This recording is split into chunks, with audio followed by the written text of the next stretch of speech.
À deux cette année. Voici donc la première. Merci d'être venu, d'avoir bravé les éléments, la pluie et le vent également ce soir pour nous rejoindre. On va se donner 2 heures pour faire le tour de cette question. Radioactivité et santé, je connais les risques et vous, c'est la thématique ce soir. Et parler évidemment de la campagne de distribution de comprimés d'iode qui est en cours. Et pour ce faire, je vais inviter le président de l'ACLIN à venir me rejoindre. Jean-Louis Chauvency. Bien, bonsoir à tous. Tout d'abord, vous remercier pour toutes les personnes qui sont présentes aujourd'hui à cette réunion, concernée, comme notre animateur vous l'a annoncé, sur la radioactivité et la santé. Remercier tous les élus qui sont présents dans la salle, donc je ne vais pas les nommer tous, mais les remercier d'être présents à cette réunion, ainsi que les membres de la commission, et puis nos intervenants. Donc là, je laisserai le soin à notre animateur, Michel Jérôme, de vous les présenter. Et puis, aux représentants de l'ASN et d'EDF. Donc avec EDF, nous avons M. Philippe Riot, chef de mission sûreté qualité à Panly. Et puis, donc la représentante en communication. Donc, je vous prie d'excuser ma collègue, Cécile Sinopatrie, vice-présidente de l'ACLIN, qui ne peut pas être parmi nous ce soir. Pour la plupart des personnes présentes, vous ne connaissez pas l'ACLIN. Ce que veut dire l'ACLIN, Commission locale d'information nucléaire. À quoi sert-elle? Quelle est son utilité pour vous? Je vais vous présenter rapidement l'ACLIN. Il s'agit d'une commission indépendante et dont la mission principale est l'information des populations sur les activités des 2 centrales nucléaires de Paluel et de Panly, et plus particulièrement leur impact sur les personnes et l'environnement. Elle se compose de 4 collèges, des élus, des associations pour l'environnement, d'organisations syndicales, de personnes qualifiées telles que le comité des pêches, plus les représentants de l'ordre des médecins, pharmaciens, pompiers, de l'économie, de la faculté de médecine, ainsi que bien sûr, pour nous, ce qui est important, donc les représentants des autorités de sûreté, les services de l'État, que je remercie, et bien sûr les exploitants EDF, puisque c'est un tout pour pouvoir parler des choses sereinement. La compétence de l'ACLIN, elle est directement liée au président du conseil départemental de la Seine-Maritime, donc c'est la loi. Et donc en Seine-Maritime, une unique commission a été mise en place pour les CNPE de Paluel et de Panly. Le champ d'action de l'ACLIN correspond avec le périmètre des plans particuliers d'intervention PPI de ces 2 centrales. Elle sert à transmettre l'information à l'ensemble de la population couverte par le PPI. Et en raison de l'étendue du nouveau territoire, les membres de l'ACLIN ont choisi cette année de réaliser 2 réunions publiques, localisées sur chacun des périmètres des plans particuliers d'intervention des centrales nucléaires de Paluel et Panly, afin d'être au plus près de la population. Le thème de ce soir est un thème d'actualité. Il a été choisi par les membres de l'ACLIN, la radioactivité et les risques pour la santé, en lien avec la campagne complémentaire de comprimés d'iode qui vient de débuter. Ce soir, nous sommes sur le secteur PPI de Panly et accueillis, on l'espère tout à l'heure, par Madame Blandine Lefebvre, donc maire de cette commune, et qui a été aussi présidente de l'ACLIN. Donc elle nous rejoindra plus tard, parce que là, elle a autre chose, et je la remercierai bien sûr d'avoir mis cette salle à notre disposition. Il s'agit d'une réunion d'information à votre intention, ayant pour but d'échanger et de répondre à toutes vos questions. N'hésitez pas à utiliser le micro ou les papiers blancs mis à votre disposition. Certaines questions en lien avec le thème seront posées lors de la réunion. Les réponses aux questions restées sans réponse seront mises en ligne sur le site internet, que vous ayez absolument une réponse.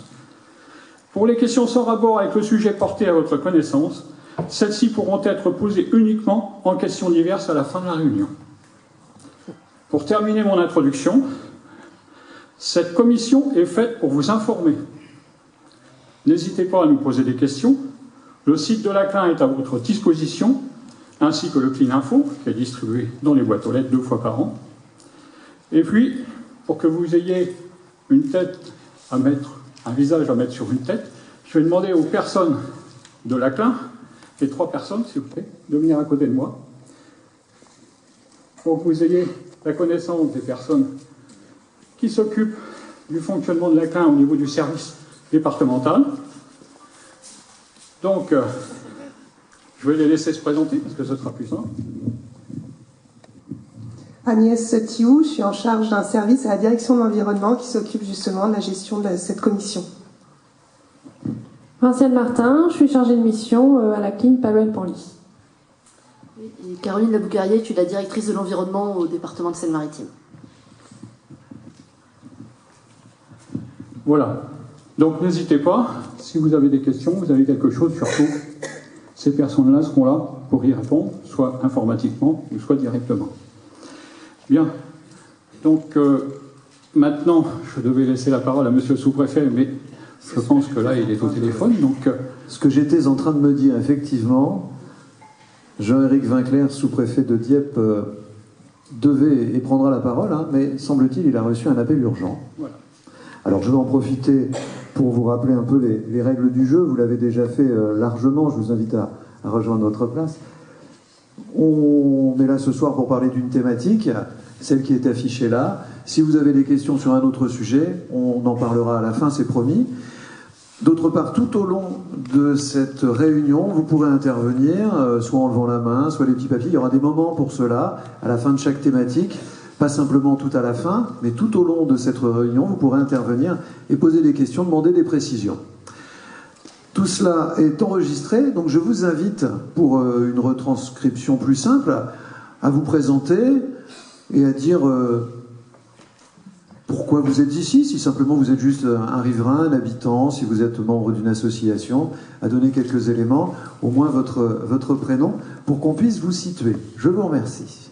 Pour nos invités, en attendant le retour de monsieur le sous-préfet, on va commencer par mon voisin, Dominique Laurier, responsable du service de recherche sur les effets biologiques et sanitaires des rayonnements ionisants, et Enora Clairaut, vous êtes, épidémiologiste, et tous deux travaillez pour l'IRSN, ce qui veut dire l'Institut de radioprotection et de sûreté nucléaire. À vos côtés, Charles Landormy, docteur, médecin du travail au sein de l'association médico-sociale de Normandie, l'AMSN, beaucoup d'initiales, je vais essayer de ne pas les écorcher, et spécialiste de ces questions, bien évidemment, qui nous concernent ce soir. Nous poursuivrons avec Laurent Mabir, directeur adjoint du CIRAS. Alors là, il faut prendre son élan. Hein. On appelle ça le CIRAS-7PC, c'est à la préfecture, et si on déroule, ça donne le service interministériel régional des affaires civiles et économiques de défense et de la protection civile à la préfecture de Seine-Maritime, ce qu'on résume souvent par sécurité civile, par cellule de crise, enfin voilà. En tout cas, vous êtes l'une des ressources ce soir pour en savoir plus sur ces questions, et en particulier la distribution des pastilles. Et j'en termine avec vous, David Boilet, président de l'Association pour le contrôle de la radioactivité dans l'air. Et là, c'est l'ACRO. Comment ?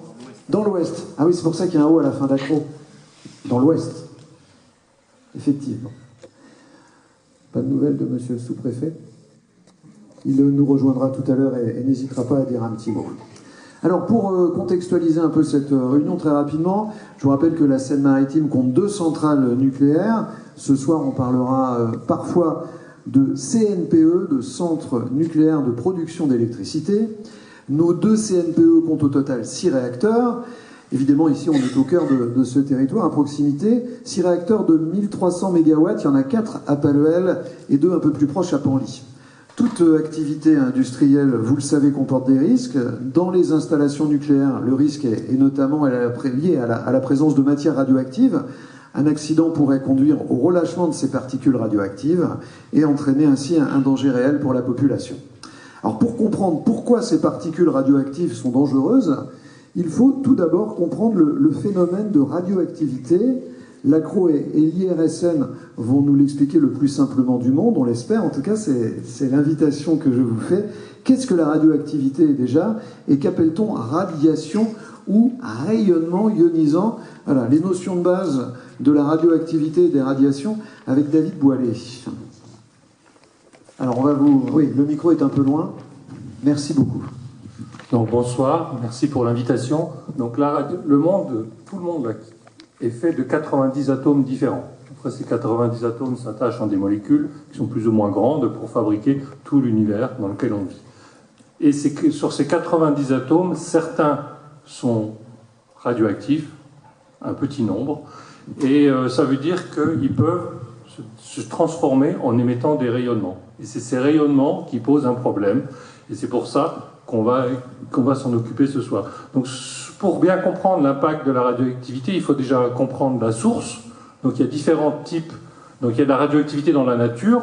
Certains éléments qui nous entourent sont radioactifs de façon naturelle, mais là, on parle plutôt d'un accident nucléaire, et c'est plutôt des atomes radioactifs qui ont été fabriqués dans le cœur du réacteur et qui sont sortis alors qu'ils n'auraient jamais dû sortir. Et c'est pour ça qu'il faut s'en protéger. Donc, l'objet de la réunion, c'est plus de la radioactivité fabriquée par l'homme dans les réacteurs nucléaires. L'impact est le même, enfin c'est le même type de rayonnement, il n'y a pas de différence scientifique. Pour bien comprendre l'impact, il faut comprendre d'abord la source. Donc les différents atomes vont se comporter différemment dans l'environnement et après aussi dans le corps humain.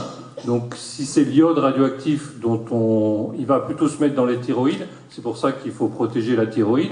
D'autres éléments comme le strontium va plutôt se mettre dans les os, et ainsi de suite. Donc en fonction de l'émetteur, on va avoir un comportement différent dans l'environnement. Certains vont aller très loin de la centrale qui a explosé. Par exemple, le césium-137 est venu de Tchernobyl jusqu'ici.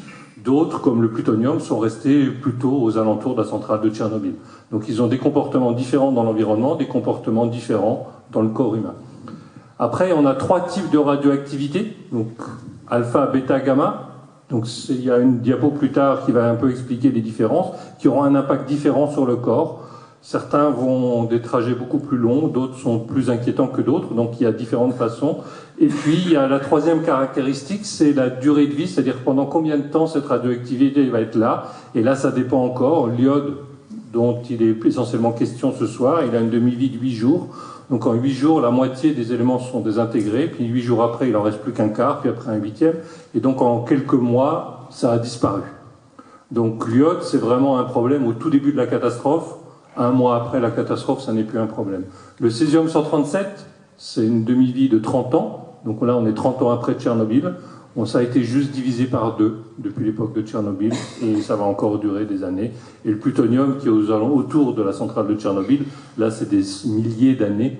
Et donc, cette radioactivité présente dans l'environnement va être embêtante pendant des milliers d'années. Donc ça, c'est les 3 caractéristiques. Donc, la source, le type de rayonnement et la durée de vie, c'est-à-dire combien de temps ça dure. Alors si j'ai bien compris, et ça on l'a bien remarqué, c'est inodore, c'est invisible. Comment peut-on la détecter, la radioactivité, et mieux encore la mesurer? Donc il y a différentes unités, différentes façons de compter. Donc la première façon, c'est de savoir combien de rayonnements sont émis. Et la quantité de rayonnements émis par seconde, ça s'appelle le becquerel. Et donc il y a différents types Après, il y a le rayonnement. Si c'est cette bouteille d'eau qui est radioactive, si elle émet un rayonnement par là, elle va embêter personne. S'il vient vers moi, évidemment. Donc la quantité de rayonnement que moi je vais recevoir, c'est une autre façon de compter la radioactivité pour avoir l'impact. Ça s'appelle le Gray. Et après, il y a la troisième méthode. Le troisième problème, c'est que là, on ne distingue pas les types de rayonnement. Et certains rayonnements sont plus nocifs que d'autres. Et donc, on multiplie, on corrige un peu en donnant pour certains rayonnements une nocivité supérieure. Et là, ça s'appelle le sievert. Donc, il y a qu'est-ce qui est émis, qu'est-ce qui est reçu et quels sont les dommages que j'ai reçus. Voilà. En gros, les 3 unités qui sont donc le becquerel, le Gray et le sievert. Pour la mesure, il y a 2 grandes familles d'instruments. Il y a les petits radiamètres qu'on a, ou des dosimètres qu'ont les travailleurs du nucléaire, qui mesurent toute la radioactivité ambiante, la naturelle, l'artificielle, et vérifient qu'il n'y a pas une hausse soudaine du rayonnement, et qui pourrait, dans le cas des travailleurs, dire il faut mieux se protéger, ou en cas d'accident, est-ce qu'il faut se sauver ou pas. Ça, c'est le premier point. Il y a d'autres types d'appareils. Alors ça, c'est portable, c'est facile. Ça ne distingue pas la radioactivité naturelle de l'artificiel, ça ne distingue pas les différents types de radioactivité, donc ça donne vraiment une vue globale. Et après, il y a des appareils beaucoup plus sophistiqués qui permettent de mesurer l'énergie des rayonnements, les qualités, et puis de dire « Ah, c'est un tel qui a émis ce rayonnement, il y a tant de quantité, on peut exactement dire ». Donc là, à gauche, vous avez celui qu'on a à l'accro, c'est un spectromètre, ça trie, il y a 1 tonne de plomb. Donc évidemment, c'est pas transportable, c'est plutôt on prend des échantillons de l'environnement et on les amène au labo et on va faire les analyses sur place. Et alors là, on arrive à trouver des traces de radioactivité, dire exactement les différents éléments qu'il y a et avoir un diagnostic beaucoup plus sérieux sur ce qui s'est passé, sur ce qu'il y a dans l'environnement. Merci. Dominique Laurier, comment sommes-nous exposés à cette radioactivité maintenant qu'on sait exactement ce que c'est ? Ah oui, il va falloir qu'on apprenne à faire circuler la parole. Bonsoir à tous. Ouais, donc comme l'a dit David, en fait, il y a différents types de radioactivité et on va faire 2 grandes familles. Il y a 2 façons d'être exposé au rayonnement ionisant. La première façon, c'est d'être exposé de façon distante, avec des rayonnements qui vont faire des plus ou moins grandes distances et pour lequel on va pouvoir être exposé de façon complètement externe. Donc là, on parle de rayonnement gamma, on parle de neutrons, et donc là, on va pouvoir avoir soit une exposition distante. C'est en particulier le cas pour tout ce qui est médical, tout ce qui est diagnostic médical utilise les rayons X, et là, c'est des rayons qui, de façon externe, peuvent atteindre le corps. Et puis ça peut être le cas dans des situations post-accidentelles, on reviendra tout à l'heure sur Fukushima et Tchernobyl, d'une exposition externe due au dépôt qu'il peut y avoir sur le sol, en particulier le dépôt de césium 137 qui peut rester longtemps grâce à sa demi-vie. Puis la deuxième façon d'être exposé, c'est finalement d'intégrer des particules radioactives. Donc la première, c'est une exposition externe, sous forme de rayonnement, et la deuxième, c'est une incorporation de particules radioactives. C'est en particulier cette exposition qui va nous intéresser dans le cas de l'iode, dans le cas de la distribution des pastilles d'iode. Et donc ça peut être soit par inhalation, soit par ingestion d'aliments qui sont eux-mêmes contaminés. Et à ce moment-là, la radioactivité va pouvoir rentrer dans le corps et va pouvoir irradier les organes de façon interne. Voilà. Donc les 2 grandes familles d'exposition, externe et interne.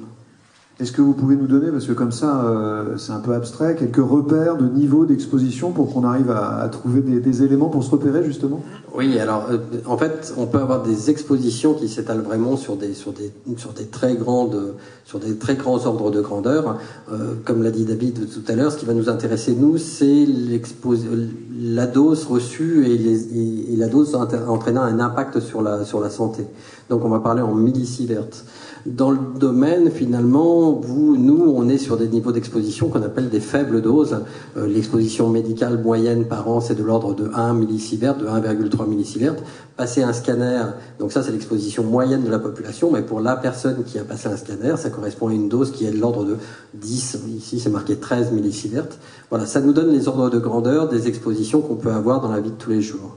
Ensuite, au-delà, on passe dans ce qu'on appelle les doses moyennes et les doses fortes. Donc, au-delà de quelques dizaines de millisieverts, de la centaine de millisieverts, on va parler de doses modérées à fortes. Et là, c'est des doses qui nous permettent de mettre en évidence des effets, en particulier une augmentation de la fréquence de certains cancers dans une population qui a été exposée à des niveaux de doses relativement élevés, de doses modérées de la centaine, de plusieurs dizaines à plusieurs centaines de millisieverts. Et puis au-delà du sievert, on passe vraiment dans ce qu'on appelle les fortes doses. Et là, on va pouvoir avoir d'autres types d'effets, des effets à court terme, en particulier des effets, c'est ce que vous pouvez voir dans certains films, ou des expositions qui sont liées à des accidents de radiothérapie. Et puis vraiment à l'extrême de ce range de différentes doses, on a la radiothérapie qui là est l'utilisation des rayonnements ionisants pour tuer certaines cellules. Donc là, des doses qui sont focalisées sur certaines cellules avec l'objectif de tuer les cellules. Voilà. Donc voilà le range de doses qu'on a sur les différents ordres de grandeur. Et les différentes sources, quelles sont-elles? Alors, vous en avez donné quelques-unes en donnant des explications. Les différentes sources d'exposition à la radioactivité. Voilà, alors comme je le disais, l'exposition moyenne de la population française, on est de l'ordre de quelques millisieverts par an. Et si on regarde la répartition des différentes sources, eh bien on a le médical, qui aujourd'hui entraîne une part importante finalement de l'exposition moyenne de la population. Ensuite, on a les rayonnements cosmiques. Donc là, c'est des rayonnements qui vont venir d'irradiation cosmique, donc qui viennent et qui vont varier en fonction de l'altitude à laquelle vous habitez. Plus on va habiter haut, plus cette exposition au rayonnement cosmique pourra être importante. Les rayonnements telluriques, là, c'est les rayonnements qui vont venir du sol, donc ça va dépendre de la nature du sol. L'exposition tellurique sera plus importante sur un sol granitique que sur un sol sédimentaire. Le radon, là, on est dans de la contamination interne. C'est un gaz radioactif qui émane du sol. Là aussi, ça va dépendre énormément de la géologie du sol, de la nature du sous-sol. Et ce radon, il va entraîner principalement une irradiation au niveau du poumon. Et il représente une partie importante de l'exposition. Et puis ensuite, l'ingestion et la consommation d'eau et d'aliments à partir de radioactivité qui va être présente naturelle, qui va être présente dans les aliments qu'on consomme. Et puis on voit qu'il reste une petite part qui correspond à de la radioactivité rajoutée à partir des installations nucléaires, à partir des retombées nucléaires, des conséquences de l'accident de Tchernobyl, qui correspond à finalement une relativement petite part de l'exposition moyenne.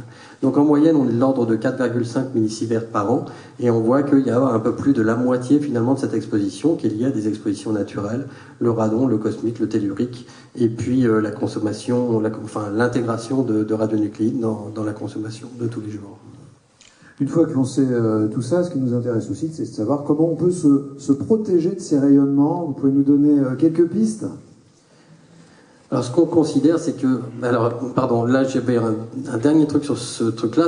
Là, la slide précédente, ça vous présente vraiment la moyenne nationale. Bien sûr, il n'y a pas deux personnes qui ont la même exposition. Et donc, sur le site de l'IRSN, vous avez un petit outil sur le site web qui, en fonction de votre lieu, en fonction de votre mode de vie, etc., permet à chacun de calculer son exposition, d'estimer à peu près quel est son niveau d'exposition. Voilà.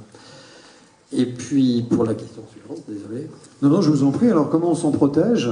Voilà, et donc, ce qui va faire le risque, on considère que ce qui va faire le risque, c'est la dose. Pour un organe donné, eh bien, l'augmentation de la probabilité d'un cancer va dépendre de la dose qui a été reçue par cet organe.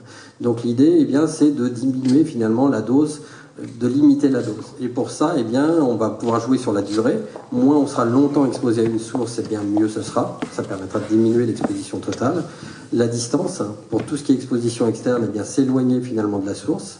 Et puis pour l'exposition externe encore, eh bien, rajouter des barrières, en particulier des protections en termes de protection physique, par exemple des murs de béton ou des épaisseurs de plomb, par exemple, pour exposer ça. Et pour tout ce qui est exposition interne, eh bien, c'est limiter finalement l'incorporation. Donc, en cas de contamination des aliments, etc., limiter la consommation des aliments, limiter la vente de ces aliments, limiter l'inhalation en cas de panache radioactif, par exemple. Merci beaucoup. Alors, il y a un terme dont on entend parler aussi régulièrement ici pendant ces réunions, c'est la radioprotection. David Boilet, est-ce que vous pouvez le définir, nous expliquer ce qu'est la radioprotection ? Donc, les effets de la radioactivité sur la santé, il y a le consensus international de la radioprotection est basé sur le fait qu'il n'y a pas de seuil d'innocuité. Même une toute petite dose aura un effet qui est petit, mais il y aura un effet. Et donc, il y a une part d'arbitraire dans les choix qui sont faits, parce qu'il n'y a pas de limite, il n'y a pas un seuil en dessous duquel on dit il n'y a pas de danger et il n'y a pas de problème. Et donc, la radioprotection est basée sur 3 principes fondamentaux. C'est que toute exposition... Alors, il y a la radioactivité naturelle pour laquelle une partie, on ne peut rien. Et donc, il n'y a rien à faire, elle est là. Mais il y en a d'autres qu'on rajoute, soit en cas de rejet, soit en cas d'accident, soit en cas médical. Et cette exposition supplémentaire, elle doit être justifiée par un bénéfice. On n'a pas le droit d'exposer des gens à la radioactivité s'il n'y a pas un bénéfice derrière. Donc, vous êtes malade, on va vous exposer à la radioactivité pour vous soigner. Ça va peut-être provoquer un autre cancer ailleurs, dans 10 ans, dans 20 ans, mais en attendant, on vous aura déjà soigné. Donc, il faut qu'il y ait un bénéfice derrière. Ensuite, c'est le principe d'optimisation. À partir du moment où l'exposition à la radioactivité est justifiée, elle doit être aussi faible que raisonnablement possible. Et à la fin, il y a des garde-fous, dire il y a des limites à ne pas dépasser. Et c'est seulement le 3e principe, donc ça a été dit tout à l'heure, 1 millisievert par an pour la population française. Et là, vous pouvez imaginer qu'en cas d'accident, on pourrait imaginer qu'une certaine catégorie de population, on les envoie prendre toutes les doses et pas une autre, et ça serait complètement injuste et asocial avec des critères d'âge, de race ou je ne sais pas quoi. Donc on peut imaginer des scénarios assez horribles comme ça. Et donc là, il y a des garde-fous à ne pas dépasser et des limites à ne pas dépasser, quel que soit l'individu. Merci beaucoup. Alors, avant de entrer dans le vif du sujet dans un instant avec vous, docteur, et voir quels sont les effets de la radioactivité sur la santé, sur cette introduction, pour poser des mots sur la radioactivité, pour la définir, la radioactivité et la radioprotection, est-ce que vous avez des questions? S'il n'y a pas de questions, on poursuit. Avec vous, docteur. Merci, monsieur le sous-préfet, de nous avoir rejoints. Si vous voulez intervenir à tout moment, évidemment, comme tout le monde, vous prenez la parole. Bonsoir. D'abord remercier les maires et les maires qui sont présents, le président de la Comcom, madame la première vice-présidente du département. À l'issue de la CLIN, pour bien dissocier l'ensemble, monsieur Correa fera une déclaration. Mais j'ai bien dit en marge de la CLIN.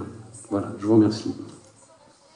Salut Blandine Lefebvre qui vient de nous rejoindre. Merci d'être avec nous. Alors, docteur, c'est ce qui nous amène ici. On en a beaucoup parlé. Alors moi, pour ceux qui... J'en réveille peut-être quelques-uns parmi vous. J'en ai croisé tout à l'heure sur France Bleu Normandie. On a eu une belle couverture de la distribution des pastilles d'iode. Et c'est pour cela aussi qu'on parle de ces effets de la radioactivité sur la santé aujourd'hui. Quels sont les effets de la radioactivité? Et d'abord, Charles Landormy, pourquoi les radiations sont-elles dangereuses? On a expliqué ce qu'elles étaient, mais on n'a pas vu pourquoi elles étaient dangereuses et comment surtout elles agissent sur nous, sur le corps humain.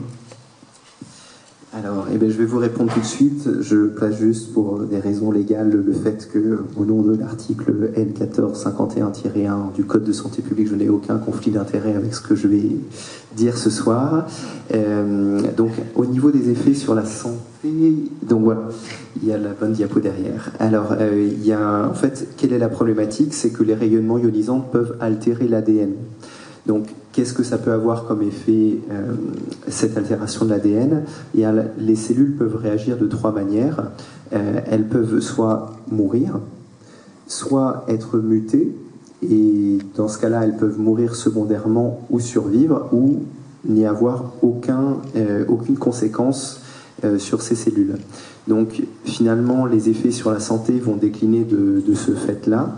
C'est-à-dire qu'elles peuvent soit, en cas de dose très importante, mourir, c'est ce qu'on disait tout à l'heure, c'est-à-dire avoir des conséquences comme par exemple des nécroses, c'est-à-dire par exemple, si c'est un contact à la peau peut mourir, et si les doses sont plus importantes, les tissus sous la peau peuvent aussi mourir.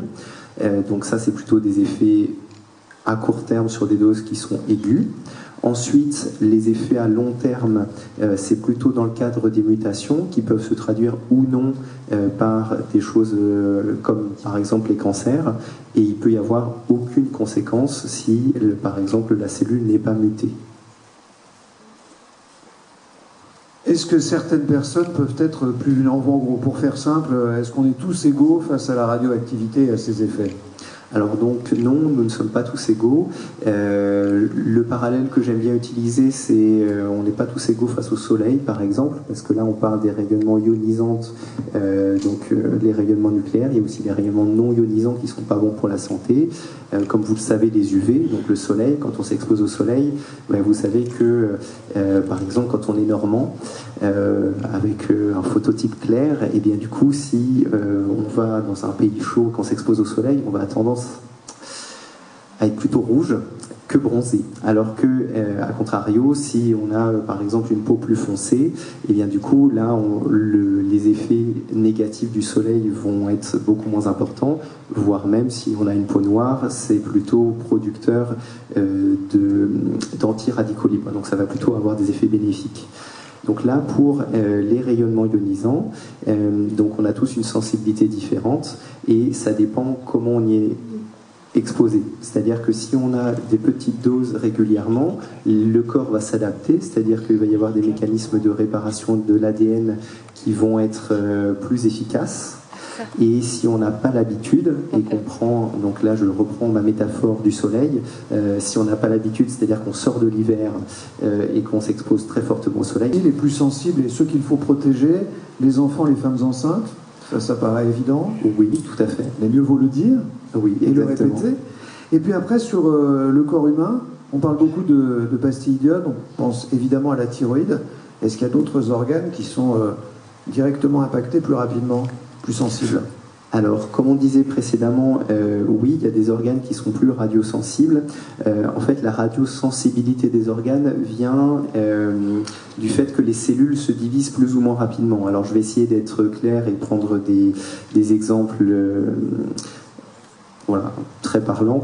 Par exemple, comme vous savez, les neurones sont des cellules qui n'ont pas tendance à beaucoup se renouveler, et c'est pour ça que c'est un organe qui est dit moins radiosensible, et on a des organes qui se renouvellent plus rapidement, comme la peau, le système digestif, et donc ça, c'est des organes qui sont considérés comme plus radiosensibles, parce que, si vous vous rappelez de ce que je disais au début, c'est-à-dire que les conséquences sur les cellules qui peuvent être la mutation, la mort ou pas de conséquences, et bien finalement, plus une cellule se réplique, plus elle va être exposée à ce phénomène-là de, par exemple, avoir des altérations au niveau de l'ADN. D'où l'intérêt pour la thyroïde de suivre les explications et les recommandations que nous allons à nouveau répéter ce soir et de distribuer aux personnes qui sont dans la salle et puis à toutes les personnes qui se trouvent dans la zone indiquée, les pastilles d'iode. Quand on parle de ces pastilles et de la thyroïde, on a évidemment, moi tout de suite me vient à l'esprit l'épisode de quelques accidents, Enora Clairo, forcément on pense à Tchernobyl et à Fukushima. Est-ce qu'on peut illustrer, parce que vous avez remarqué, on aime bien, on parle, il y a la théorie, et puis après il y a la pratique, essayer d'illustrer un petit peu ces explications avec les conséquences sanitaires qu'on a pu constater alors en 2011 déjà pour Fukushima et en 1986 sur Tchernobyl, les effets que ça a pu avoir sur la santé des habitants. Oui, alors tout d'abord, ce qu'il faut retenir de ces deux principaux accidents donc majeurs à ce jour, c'est l'ordre de grandeur des rejets atmosphériques que ces deux accidents ont eu. Donc nous, ce qui va nous intéresser ce soir, c'est essentiellement donc l'iode 131 que vous avez ici, et donc on a également mis des résultats sur le césium 137 qui sont les deux radioéléments, donc les éléments radioactifs qui vont être à risque pour la santé de la population suite à ce type d'accident. Et donc ce qu'on peut retenir, c'est que l'accident de Fukushima, en termes d'ordre de grandeur de rejet atmosphérique, était environ 10 fois inférieur à celui de Tchernobyl.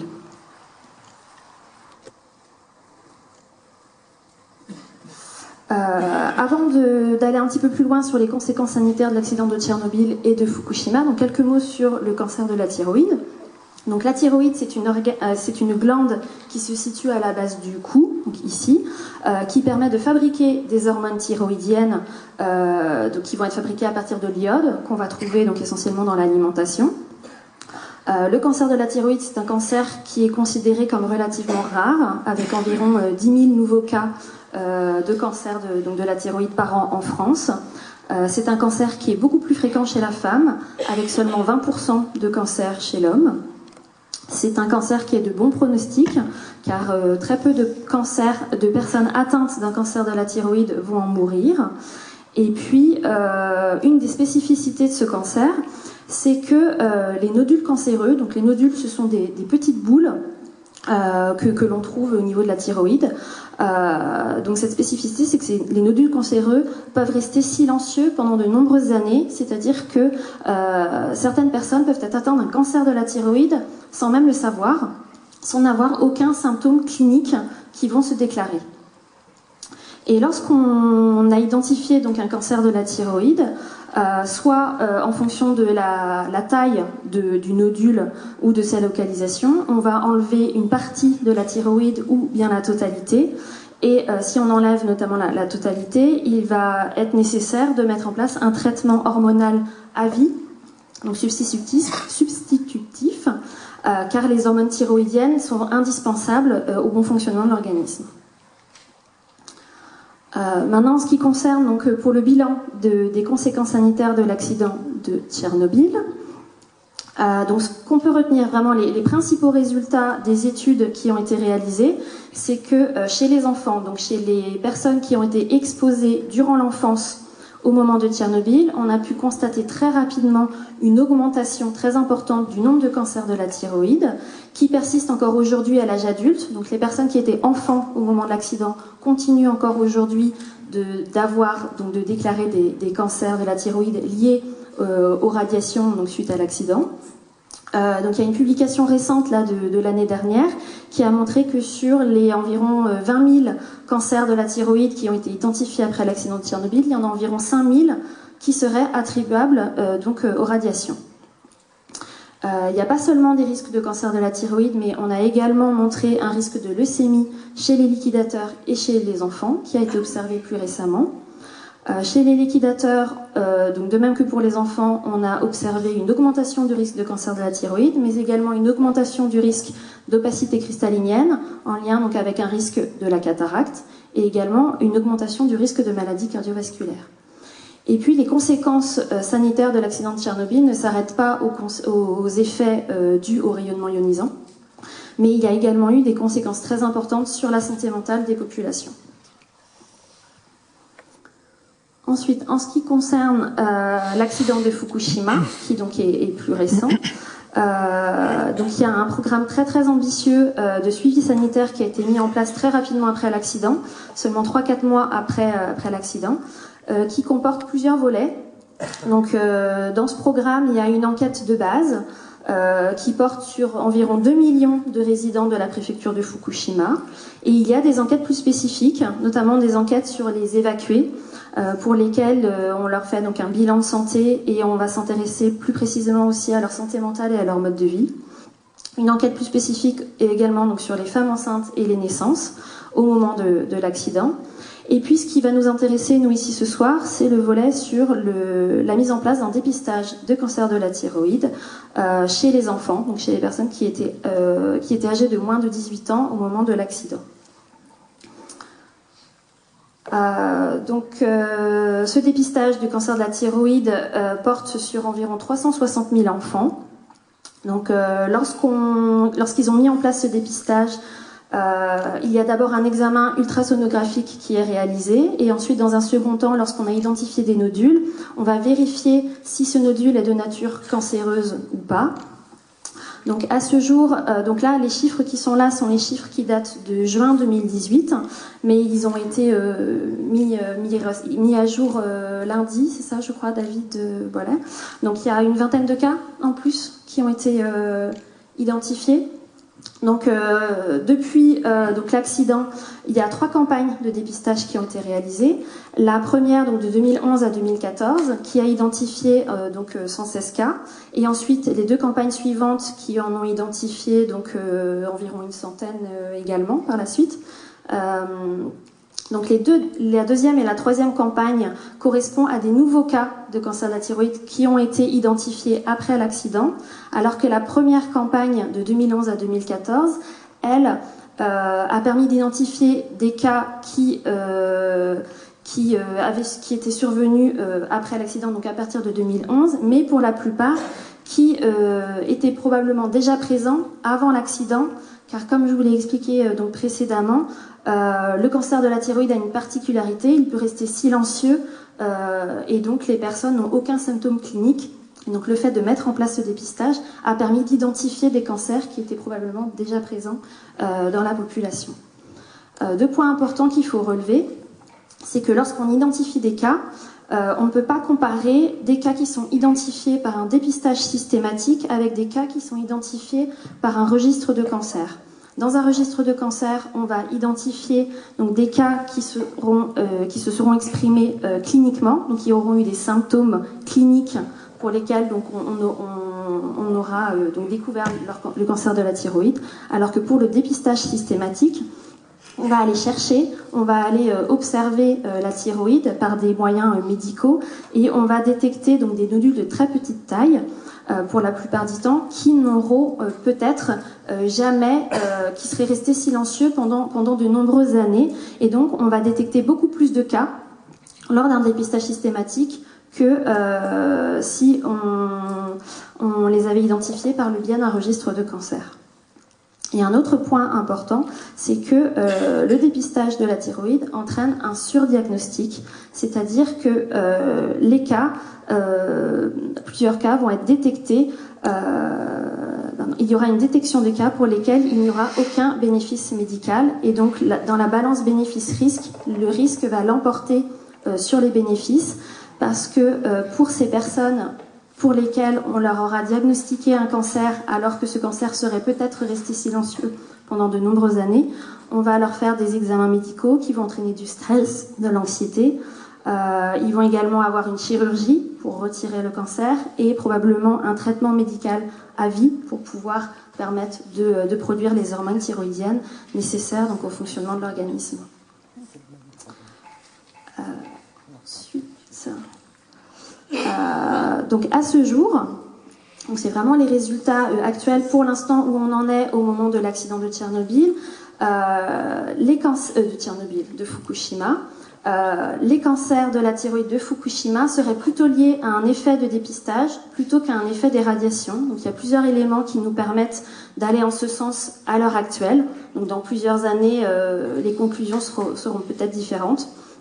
Donc on a pu comparer des populations exposées au rayonnement donc suite à l'accident de Fukushima et des populations qui, eux, n'ont pas été exposées à l'accident de Fukushima. Et les caractéristiques étaient similaires au niveau des cancers de la thyroïde, avec un nombre de cas de cancer similaires, parmi les exposés et les non exposés, un âge au diagnostic similaire et des altérations génétiques également similaires. Alors qu'après l'accident de Tchernobyl, les cas de cancer étaient beaucoup plus jeunes parmi la population exposée au rejet de l'accident de Tchernobyl. Et pour les altérations génétiques, la fréquence était très différente entre la population exposée et la population non exposée. Et il y a deux points qu'il faut également avoir en tête, c'est que dans le cas de l'accident de Fukushima, les doses estimées pour les enfants sont assez faibles. Et puis, à ce jour, il y a un point important qu'on a pu identifier suite à l'accident de Tchernobyl, c'est qu'il faut minimum 3 ans pour qu'un cancer de la thyroïde soit diagnostiqué après une exposition aux radiations. Et donc, pour conclure sur ces deux accidents, les principales informations qu'il faut retenir, si on pourrait, voilà, merci. C'est que suite à l'accident de Tchernobyl, on a pu identifier une augmentation des cancers de la thyroïde liés aux radiations donc chez les enfants, également un risque de leucémie lié aux radiations chez les liquidateurs. Qu'aujourd'hui, ces études, donc ça fait déjà plusieurs années qu'elles existent, mais il est vraiment très important de continuer ces études et de poursuivre le suivi pour pouvoir savoir si dans les années à venir, il y aura encore des conséquences sur le long terme de l'accident de Tchernobyl. Et un autre point important, c'est que les effets d'un accident nucléaire ne sont pas seulement radiologiques, mais il y a des conséquences très importantes en termes d'effets psychologiques. Et pour l'accident de Fukushima, donc comme il n'y avait pas de registre de cancer au niveau de la préfecture de Fukushima, ils ont décidé de mettre en place un dépistage systématique, ce qui a permis donc de détecter un nombre très élevé de nodules thyroïdiens cancéreux chez les jeunes au moment de l'accident, qui à ce jour serait plutôt dû à un effet du dépistage. De la même manière que pour l'accident de Tchernobyl, les conséquences sanitaires ne sont pas seulement radiologiques, il y a également des effets très importants sur la santé des populations dus à l'évacuation, donc dus au surdiagnostic suite au dépistage de la thyroïde, et également des impacts très importants psychosociaux. Et puis le dernier point, c'est que les études épidémiologiques, donc les études sur ces effets sanitaires, c'est un point vraiment assez impressionnant. Ils ont été mis en place très très rapidement après l'accident de Fukushima. 3-4 mois après l'accident, ils ont mis en place des études d'une ampleur vraiment extraordinaire sur 2 millions de personnes, environ 200 évacués, 300 000 enfants. C'est vraiment des très très grosses études, malgré le fait qu'on s'attende à ce que les risques prédits soient relativement faibles comparés à l'accident de Tchernobyl. Mais il est très important de poursuivre ces études et pour voir si dans les années à venir, on observe des résultats significatifs sur la relation entre la survenue d'une maladie et l'exposition aux radiations suite à l'accident de Fukushima. Merci beaucoup, c'est intéressant parce que on pense accident, on se dit tous les accidents sont identiques et vont avoir forcément les mêmes conséquences. Et puis on s'aperçoit en regardant avec évidemment les précautions d'usage qu'il y a beaucoup d'écart en fait entre ces deux accidents en termes de conséquences. Puis peut-être que le temps et les enseignements avaient été tirés peut-être de 86 à 2011. Avec votre association, David Boilet, vous aussi, vous avez étudié le dernier des deux accidents, celui de Fukushima. Oui, alors la CRO, juste après la catastrophe de Fukushima, a ouvert un laboratoire identique au nôtre au Japon, à Tokyo. Et on a mis 2 ans pour le créer sur place. Et en attendant, on a analysé les échantillons sur place. Et on fait un suivi de cette catastrophe sur un site dédié. Donc là, c'est la ville de Futaba qui hébergeait la centrale, où il y a marqué « Le nucléaire, une énergie radieuse pour notre avenir ». C'était le slogan de la ville. Et on essaye de suivre un peu les conséquences de la catastrophe. Il y a un point qu'il faut absolument garder en tête dans le cas de Fukushima, c'est que 80% des rejets sont allés vers l'océan Pacifique. Et si sous les vents dominants ça avait été habité, comme c'était le cas de Tchernobyl, les conséquences de la catastrophe de Fukushima auraient été d'une autre ampleur. Donc la chance du Japon, c'était que les vents dominants aillent vers le Pacifique et seulement 20% ils sont tombés sur le territoire japonais. Donc ça, c'est le point important à garder en tête. La même catastrophe au milieu d'un continent aurait eu des conséquences beaucoup plus graves. Il y a le dernier article mis en ligne date d'hier et relate les dernières statistiques sur le dépistage de la thyroïde qui ont été publiées lundi dernier en japonais, et vous avez les chiffres en français sur le site de la CRO depuis mardi. Donc voilà, donc si ça vous intéresse, il y a à peu près 2500 articles sur la catastrophe de Fukushima, mais aussi sur les accidents d'une manière générale, sur ce suivi qu'on fait de manière bénévole et discontinue depuis 8 ans. Et on a travaillé aussi sur les plans d'urgence. Donc la CRO a fait une étude pour l'Association nationale des CLI, et en 2016... Donc, vous trouvez en ligne sur le site de l'ANCLI, sur peut-être le site de la CLI, j'ai des versions papier aussi ici, donc où on a fait une étude donc, des plans d'urgence et des PPI. Je ne vais pas rentrer dans le détail, je vais prendre 2 points saillants, peut-être pour ce soir, qu'on avait mis en avant. Un, c'est la communication en cas de crise. La communication, c'est vraiment l'État qui donne des ordres et qui va comment communiquer ces informations, mais qui ne prend absolument pas en compte les attentes des populations exposées.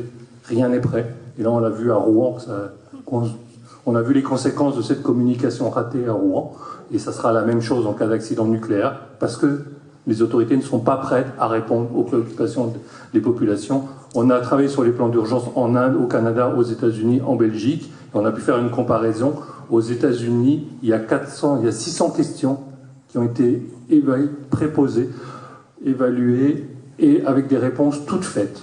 Quelles sont les questions que les gens vont se poser en cas d'accident? Il y a 600 questions, il y a 600 réponses qui sont prêtes. Ça n'existe pas chez nous. Aux États-Unis, il y a une évaluation des plans d'urgence. Temps d'évacuation, il y a des modèles pour calculer le temps d'évacuation. Ça n'existe pas chez nous. Et le dernier point, c'est sur l'iode. Là aussi, la France, certes, est en train d'étendre sa distribution d'iode à 20 km. Il faut savoir que la Suisse, c'était 20 km avant Fukushima. C'est 50 km depuis Fukushima. La Belgique, c'était 20 km avant Fukushima. C'est 100 km après Fukushima, tout le pays. Le Luxembourg, qui n'a pas de centrale nucléaire, a décidé de distribuer de l'iode à toute sa population à cause de la centrale de Cattenom et des centrales belges. Et depuis le 1er janvier de cette année, la Norvège, qui n'a pas de centrale nucléaire, vient de recommander à toute sa population d'avoir de l'iode à la maison à cause des sous-marins russes.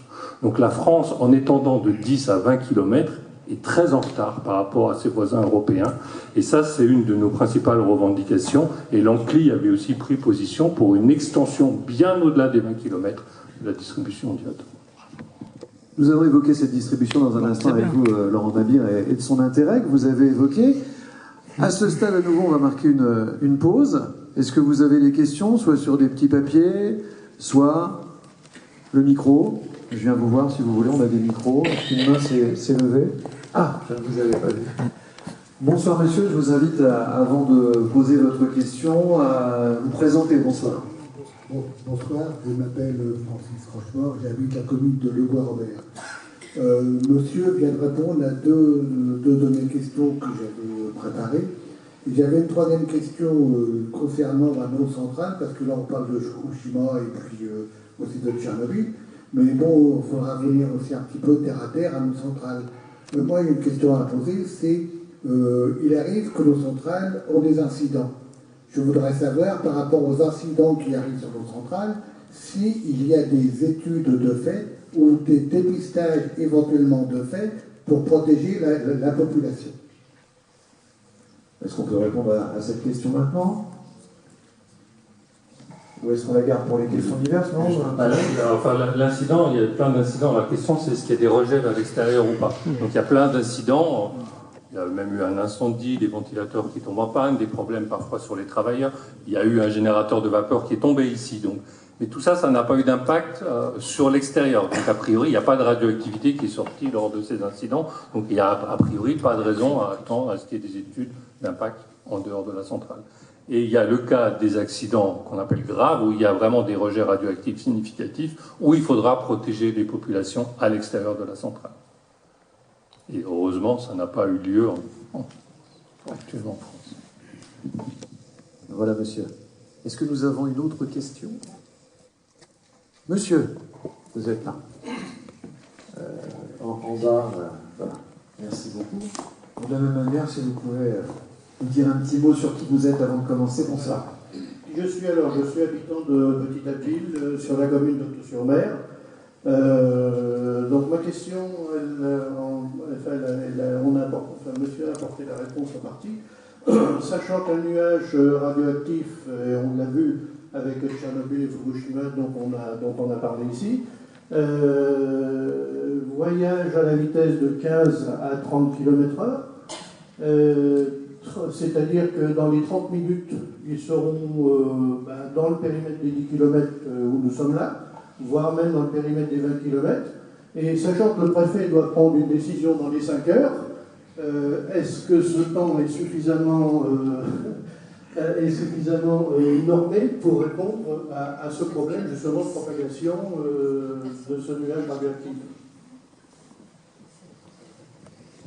Alors, on va dire, je peux peut-être essayer d'apporter une réponse sur cette temporalité en fait, entre l'accident et les mesures de protection de la population. En fait, alors là, on s'écarte un peu du sujet, mais c'est pour répondre à la question. En fait, on a des différents dispositifs de réponse suivant ce qu'on appelle la cinétique de l'accident. La cinétique de l'accident, c'est son temps de survenance et le temps de survenance de ses effets. Le fameux nuage que vous évoquiez, donc le fameux nuage, il répond en fait à un certain temps d'accident. Et dans ce temps-là, en fait, on a des possibilités de répondre avec la mise en place de certaines mesures. La première des mesures, dans ce qu'on appelle un périmètre très rapproché de la centrale, donc c'est un périmètre de 2 km, c'est la mise à l'abri. Au contraire, on ne sort pas, on se met à l'abri pour se protéger du passage du nuage. La deuxième mesure, dans un périmètre un peu plus éloigné, si on a du temps, c'est le périmètre de 5 km, et là c'est plutôt l'évacuation. Mais tout dépend du type d'accident et du moment où en fait on peut se prononcer le nuage en fait. Donc on a des réponses qui sont variées suivant le type d'accident, suivant sa cinétique et suivant les capacités de réponse à la population dans ce périmètre. Donc entre 2 et 5 km on a des réponses différentes et on aura encore des réponses différentes sur un périmètre plus élargi, 10-20 km, suivant évidemment l'orientation du nuage et suivant sa vitesse, vous l'avez indiqué.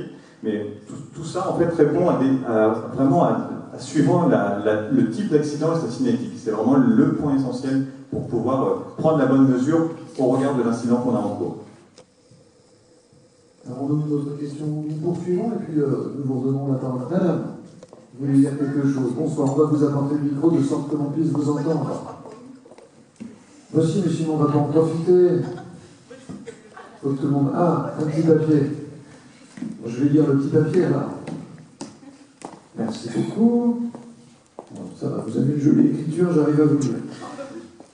Comment faire pour avoir des pastilles d'iode? On va justement vous répondre à la question tout de suite avec Laurent Mabille. Vous êtes sur Neuville-les-Dieppe et vous n'en avez pas eu en 2016. Écoutez, ne bougez pas, on va essayer de répondre à toutes ces questions tout de suite parce que justement c'était le sujet. Alors on s'est écarté, disiez-vous, Laurent Mabille, de notre sujet quelques instants, mais finalement c'était intéressant de comprendre pourquoi l'intérêt finalement de ces pastilles d'iode et surtout passer de 10 à 20 km.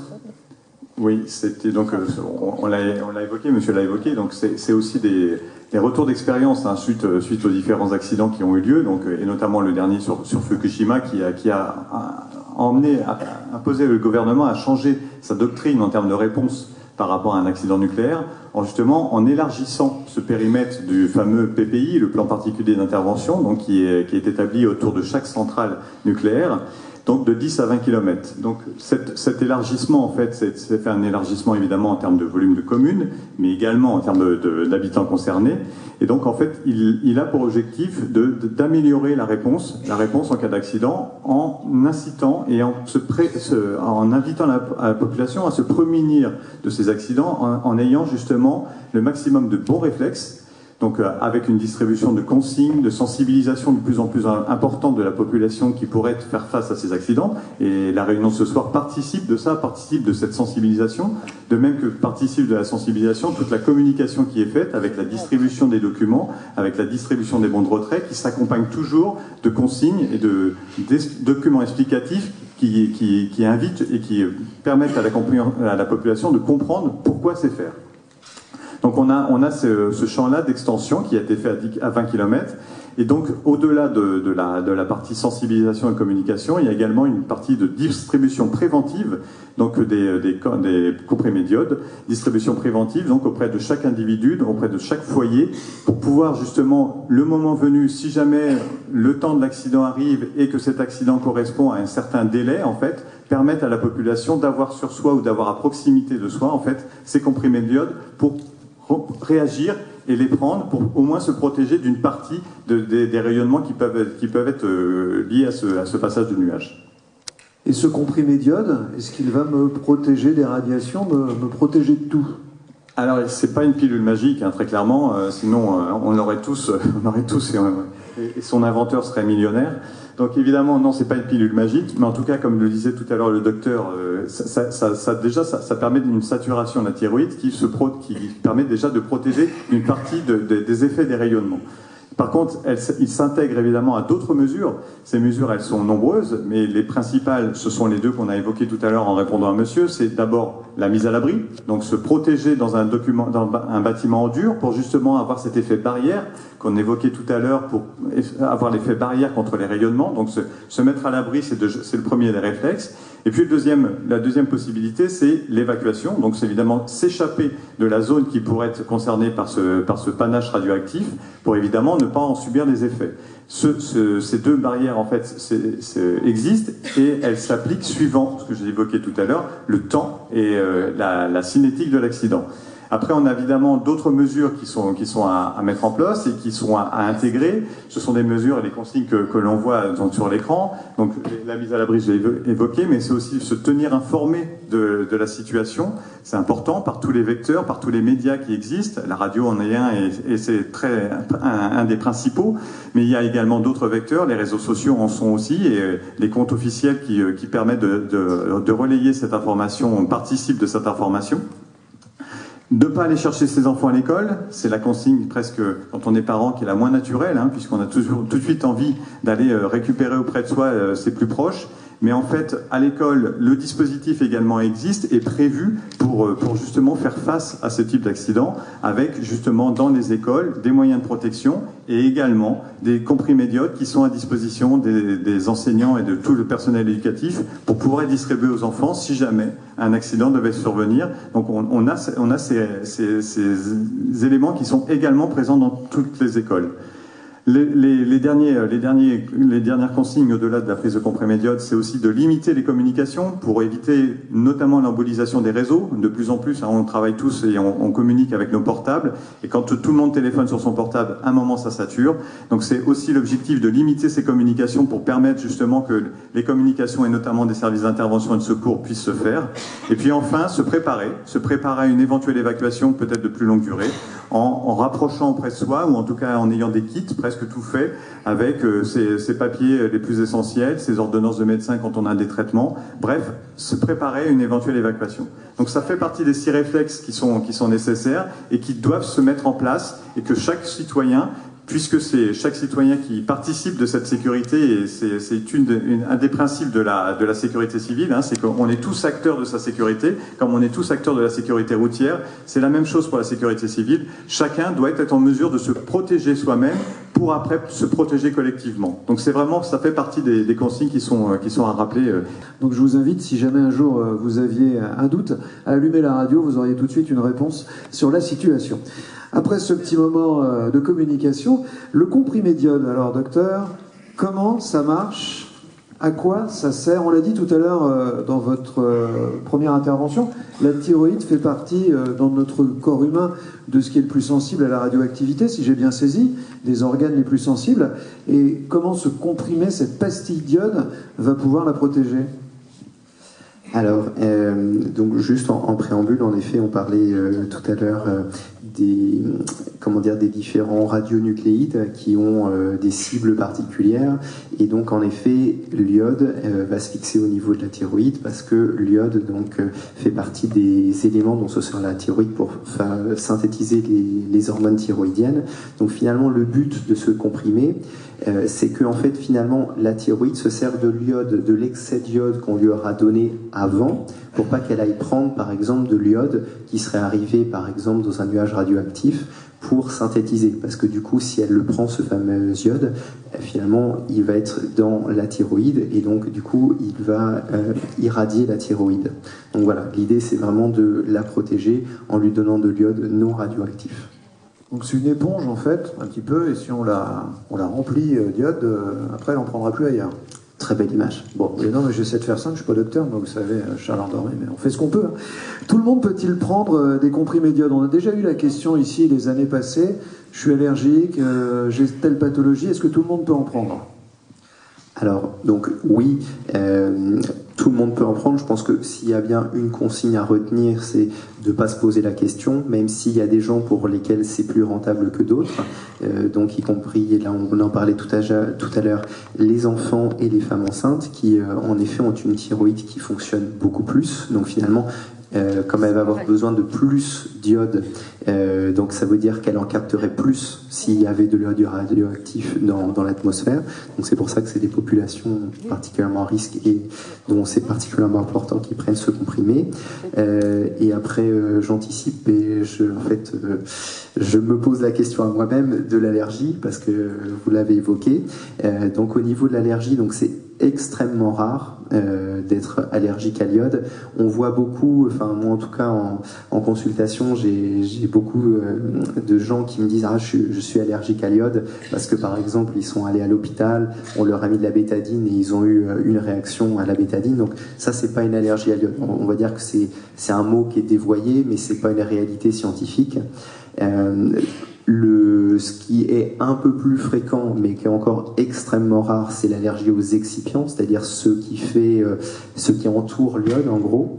Et du coup, dans ces cas-là, il y a aussi des solutions qui existent, qui sont des solutions en fait sans l'excipient, par exemple, avec de l'iode, les solutions de Lugol forte, par exemple. Mais bon, il y a d'autres moyens. Est-ce que vous avez des questions? En général, il y a une question qui arrive à ce moment-là. Voilà, Monsieur prend le micro, je vous laisse vous présenter avant d'intervenir. Bonsoir, monsieur. Bonsoir, Patrick Lefebvre-Franville. Ma femme a eu l'ablation de la thyroïde, donc devrait-elle prendre des comprimés d'iode ou pas? Je vous remercie parce que c'était la question que j'attendais à ce moment précis. Merci beaucoup. C'est tout. Je réponds à la question. Donc oui, moi je vous recommande, même si en effet ça aura une utilité assez limitée, de quand même que votre femme prenne ce comprimé d'iode parce que il pourrait, même suite à une ablation totale de la thyroïde, persister des petits bouts de thyroïde qui pourraient avoir cette appétence justement pour l'iode. Donc vraiment je pense que le message à retenir c'est que même s'il y a des gens pour lesquels c'est plus utile que pour les autres, vu l'innocuité de l'iode, prenez-en. Une autre question peut-être? Un peu plus haut là-haut, il y a un peu de trajet. Les escaliers, c'est bon pour la santé. Et puis, juste après, on verra avec vous, Laurent Navire, à quel moment il faut le prendre et comment en obtenir. Ça répondra à la question de madame tout à l'heure. Bonsoir, madame. Bonsoir. Je m'appelle Liliane Domain, j'habite à Pourville, commune d'Auto-sur-Mer aussi. Alors, excusez-moi, je vais faire un petit retour en arrière. J'avais levé le bras, mais vous ne l'avez pas vu, c'est pas grave. Et ce qui m'étonne, c'est que la France est quand même un pays qui a beaucoup de centrales nucléaires, enfin il me semble. Hein. Et comment se fait-il que notre PPI s'arrête à 20 km, alors que dans d'autres pays, c'est beaucoup plus large, comme M. Macron l'a rappelé. Je trouve, enfin, est-ce qu'au bout de 20 km, comme le nuage de Tchernobyl s'était arrêté, soi-disant, à nos frontières, est-ce que ça s'arrête au bout de 20 km? C'est pas sérieux, je trouve, pour ceux qui habitent en dehors de ces eaux. Voilà, c'est ce que je voulais dire. Merci, madame. Alors, pourquoi 20 km, Laurent? Alors, pourquoi 20 km? Donc, j'ai expliqué tout à l'heure, c'est déjà un retour d'expérience, donc c'est une évolution déjà, parce qu'on l'a dit, c'était 10 km encore récemment, donc Fukushima, retour d'expérience apporté à 20 km le dispositif de planification et le dispositif de distribution préventive de l'iode. C'est ça qui est important. C'est-à-dire qu'on est là sur 20 km où chacun d'entre vous, si vous habitez dans ce périmètre de 20 km, et vous êtes là ce soir, je pense que vous habitez tous dans le même périmètre de 20 km, vous allez recevoir de l'iode chez vous. Donc ça, c'est une distribution préventive et c'est la conséquence majeure de l'extension du PPI pour vous directement auprès de la population. Dans ce PPI, d'autres dispositions sont prises, plus de ce qu'on appelle de la planification opérationnelle, c'est-à-dire comment on va s'organiser, comment on va organiser les secours dans ce périmètre de 20 km. Mais au-delà, ça ne s'arrête pas. Ça ne s'arrête pas, mais on ne rentre plus dans le cadre du PPI, on entre dans le cadre d'autres plans, qui sont plutôt des plans nationaux, où on est en capacité, en tout cas le gouvernement est organisé pour pouvoir distribuer de l'iode au-delà de ces 20 km.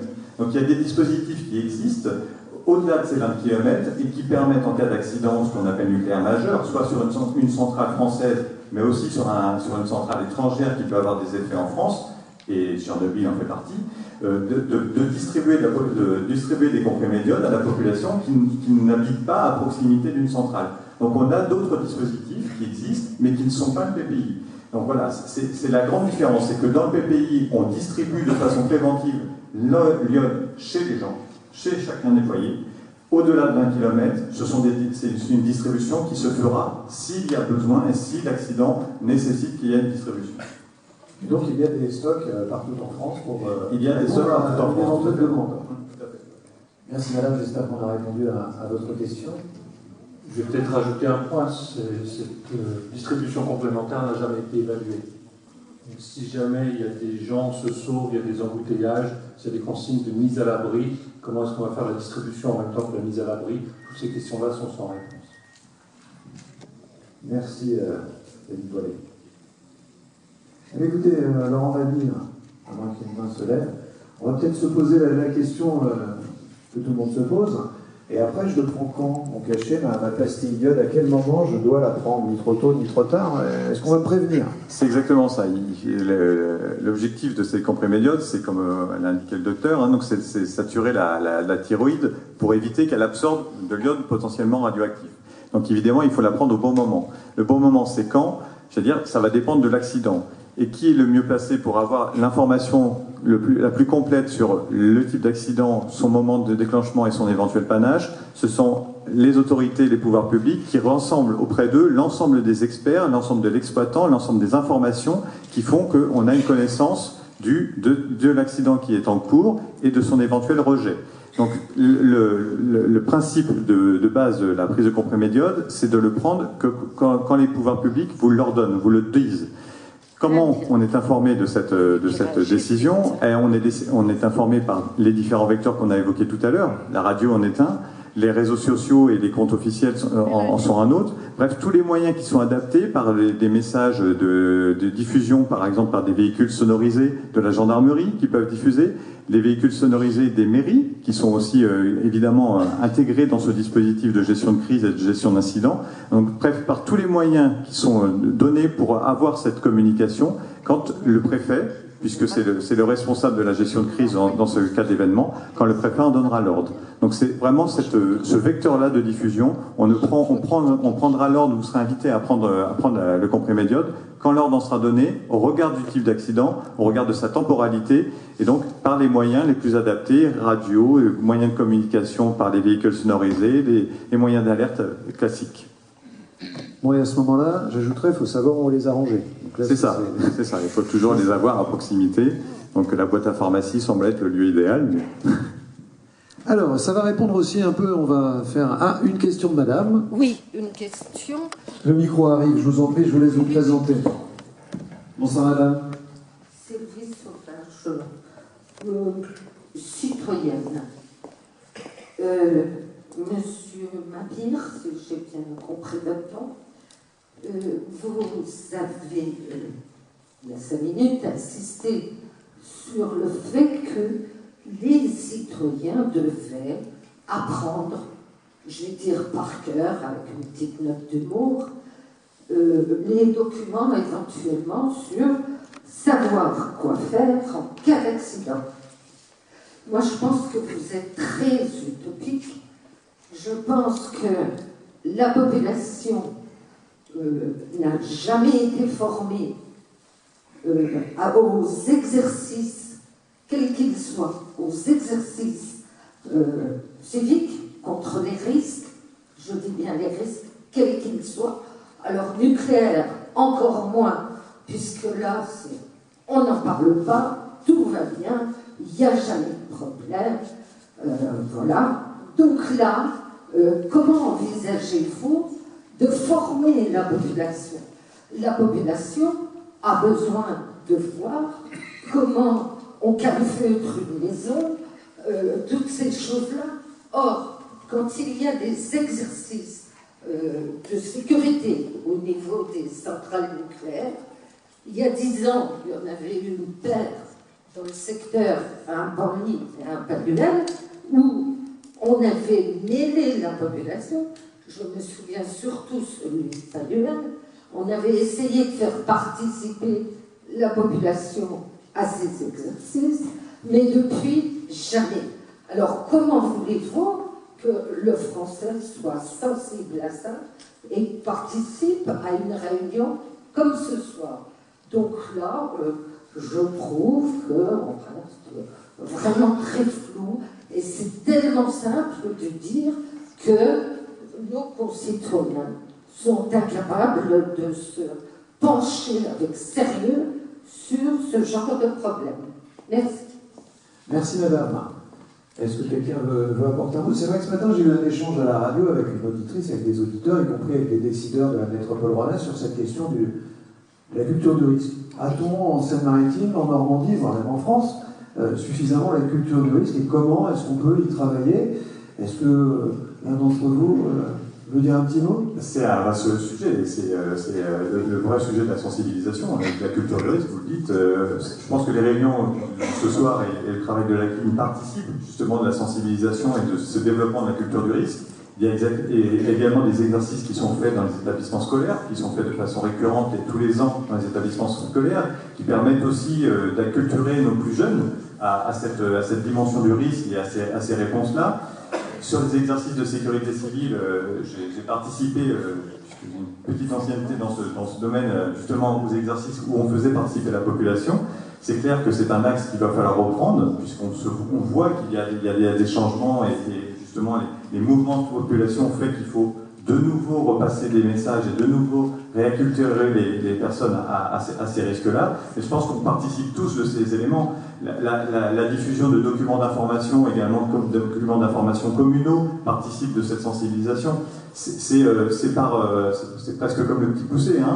On met des pierres et on essaye à la fin que ça constitue quelque chose de grand. Donc je pense qu'on est tous dans le même cadre et ces réunions-là participent de cette sensibilisation. Il y a encore du chemin, c'est très vrai, hein, et il y a encore du chemin, mais c'est pas en disant qu'on ne va pas y arriver que justement il faut se donner les moyens d'y arriver. Donc je pense que c'est ce genre de réunion, ce genre de sensibilisation, ce genre de campagne qui diffuse également des messages et des documents d'information participe de cette sensibilisation et de cette acculturation au risque. Et en tant que témoin avec la radio de ce qui se passe dans la société, j'aurais tendance à dire que les torts sont aussi un peu partagés parce que j'ai beaucoup de personnes autour de moi qui font un peu l'autruche, c'est-à-dire que quand on leur parle de risque, de proximité avec des centrales nucléaires, oh là là, tu vas pas gâcher la soirée. Voilà, ce sont des choses aussi, c'est les torts, je dirais, sont partagées pour nous. C'est jamais très agréable de parler d'accidents, de parler de cancer, de parler de tout ça. Donc évidemment, il y a ces éléments-là. Après, la campagne, comme je l'évoquais, donc je ne vais pas montrer, mais je crois qu'il est apparu à l'écran, vous aviez le bon de retrait. Le bon de retrait, il s'accompagne également de documents, et ce qui permet aussi d'avoir, suivant la composition de sa famille, le bon nombre de comprimés par rapport à la composition de la famille, et de pouvoir parler de ces phénomènes-là en famille. Donc ce sont tous ces moyens-là qui participent et qui vont alimenter la sensibilisation, mais le chemin est encore long, on est d'accord. C'est-à-dire qu'il n'y a jamais eu de chemin. Je ne suis absolument pas d'accord avec ce que vous... Je peux avoir le micro 2 secondes. 2 secondes. Juste 2 secondes, parce que j'avais une question à poser aussi, alors on va dire merci. Si 2 secondes, je dis. Non, monsieur, je ne suis absolument pas d'accord avec vous. Vous lavez les mains, là, vous et d'autres. Hein. Je ne vous attaque pas en tant qu'individu, en tant que personne, non plus. Donc, on ne fait pas d'examen. Pourquoi on ne fait pas, bêtement, par quartier, par petit village, d'exercice? Bien sûr, ça fait depuis la fin de la Deuxième Guerre mondiale, mis à part une période de guerre froide dans les années 60, où on dit qu'il n'y a aucun risque en France. Aucun. Jamais. Donc, la culture du risque, elle est à 0, monsieur. C'est pareil pour les inondations. Bon, j'arrête là. Je dis que je ne suis pas d'accord et que votre réponse, pour moi, n'est pas une réponse. Elle est fuyante, elle ne me convient pas parce qu'elle n'a pas le courage de regarder la réalité en face. Merci. Je veux bien intervenir moi aussi. Merci à vous. Une question, on a parlé du bon de retrait et des images. Là. Imaginons, j'habite Saint-Nicolas-d'Aveyron, là ce soir et je ne l'ai pas reçu. Est-ce que c'est normal? Est-ce que je peux quand même me procurer des pastilles? Alors oui, il y a des modalités pour se procurer, même quand on n'a pas reçu le bon de retrait. Il faut se présenter en fait à sa pharmacie de référence, la pharmacie la plus proche de son domicile, et se présenter avec un justificatif de domicile. Alors, facture EDF, facture téléphone, enfin tous les justificatifs qui existent, et en fait le pharmacien sera en capacité de vous délivrer les comprimés qui seront dévolus pour votre foyer. Il faudra évidemment préciser la composition de la famille pour que vous ayez le bon nombre de boîtes correspondant évidemment à la composition de la famille. Mais il y a des dispositifs qui existent, donc pour suppléer ces bons de retrait qui sont en cours d'acheminement. Alors tout à l'heure madame disait n'avait pas forcément reçu, je crois que c'était à Neuville-les-Dieppe.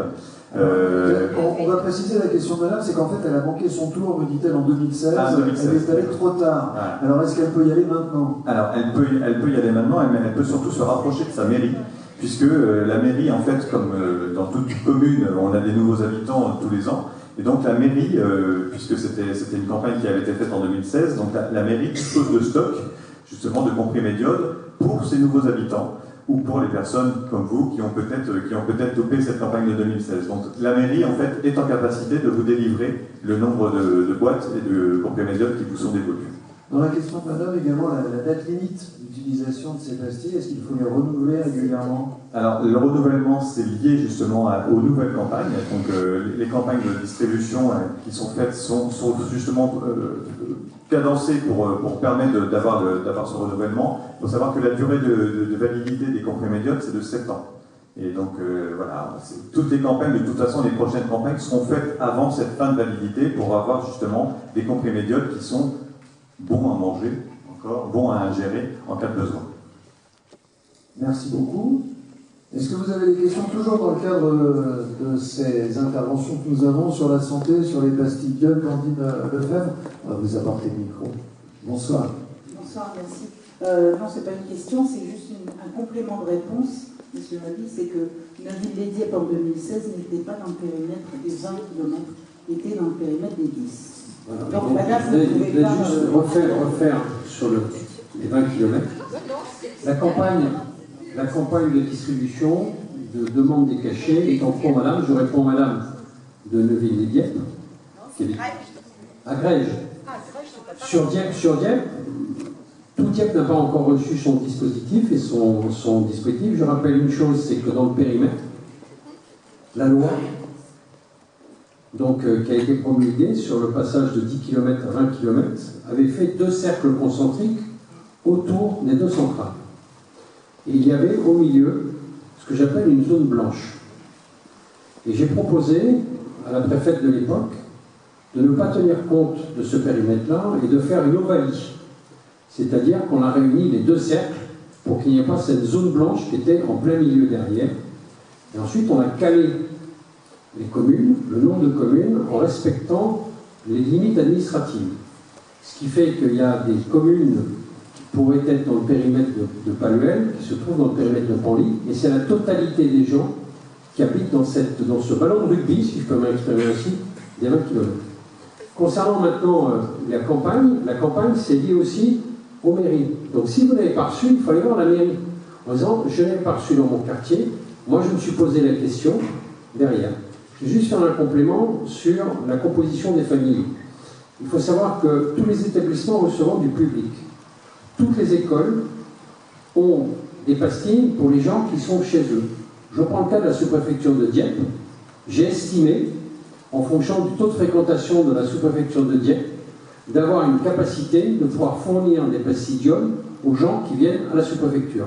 Il en est de même dans tous les ERP, établissements recevant du public. Si vous allez faire une course à Auchan, le magasin Auchan est capable de distribuer des pastilles d'iode qui ont été, avec un stock qu'ils ont, qui sont évalués sur le nombre de personnes qu'ils ont dans le galet marchand. Leclerc, Intermarché, je ne vais pas faire de guerre de dispositifs. Voilà comment se passe la distribution des pastilles d'iode. Et si jamais, dans un mois, vous n'avez rien reçu, à ce moment-là, vous présentez dans votre pharmacie, avec ce qu'on vous a dit, un justificatif de domicile qu'on vous demande pour n'importe quelle démarche administrative pour percevoir vos pastilles d'iode. Et j'encourage les gens qui font du Airbnb. À partir du moment où vous louez quelque chose, il faut que vous demandiez à votre pharmacien la possibilité de pouvoir offrir aux gens qui viendront chez vous ces pastilles d'iode. C'est juste un petit rappel que je fais comme ça, parce que souvent on oublie de le faire. Donc j'engage les gens qui font du Airbnb ou de la chambre d'hôte de pouvoir avoir chez eux les cachets nécessaires en fonction du nombre de personnes et du couchage qu'ils offrent.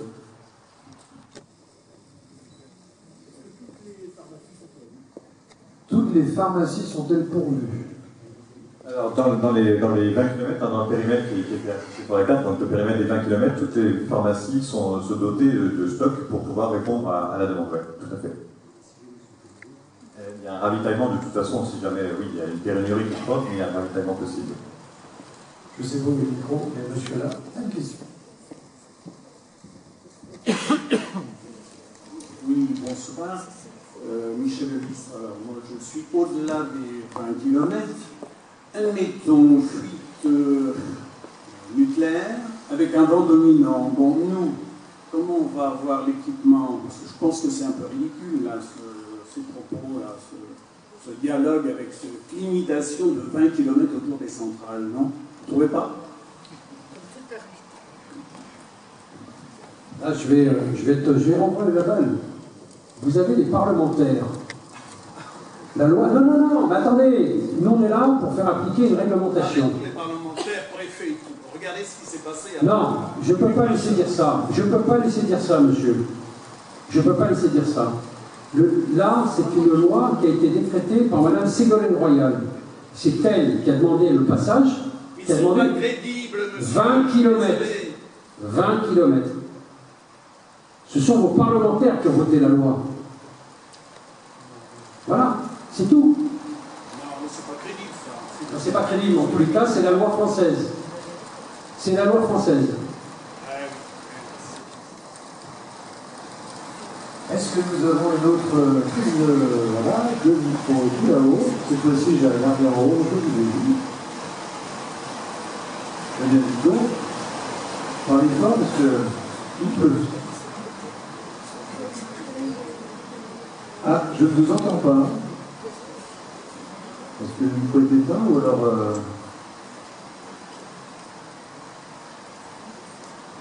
Bon, attendez, je vais venir vous voir. Vous voulez gagner du temps? Non, ça marche? Je voudrais savoir comment se passerait l'évacuation Et quelles seraient vos décisions si, à ce moment-là, on ne peut pas revenir chez nous? Quelles seraient les indemnisations que vous donneriez aux gens qui auront à ce moment-là tout perdu, sachant qu'il y a 193 000 personnes qui sont concernées? Bon, on a basculé sur la dernière partie de notre réunion, les questions diverses. On l'a bien compris. Est-ce que quelqu'un veut répondre à madame sur la mise en pratique d'une éventuelle indemnisation après évacuation? Alors sur l'indemnisation, je ne vais clairement pas pouvoir répondre, hein, puisque donc là on n'est vraiment pas dans ces dispositifs. On est sur des dispositifs plutôt de gestion de crise, gestion d'urgence, donc c'est plutôt par rapport au dispositif d'évacuation que je pourrais répondre à madame. Donc le dispositif d'évacuation, il est planifié sur 5 km autour de la centrale. Donc sur 5 km, en fait, ont été déterminés des axes à emprunter, des axes à ne pas emprunter et qui seront éventuellement pris en compte par les forces de l'ordre si jamais on devait arriver à cette situation-là. Et donc chaque commune a été identifiée pour avoir un lieu d'hébergement, un lieu d'accueil. Donc je n'ai pas en tête complètement la géographie du lieu, je ne sais pas si Auto-sur-Mer est dans les 5 km. Je ne crois pas. Ouais, donc voilà. Donc la planification d'évacuation, elle est sur 5 km. Donc après, sur les communes qui sont au-delà de 5 km, il n'y a pas d'organisation de l'évacuation dans le plan. Et c'est pas pour ça qu'il n'y a pas de dispositif qui existe. Mais en tout cas, c'est voilà, la réponse que je peux faire par rapport à cette évacuation. C'est une petite question pratico-pratique. Mais je vous en prie.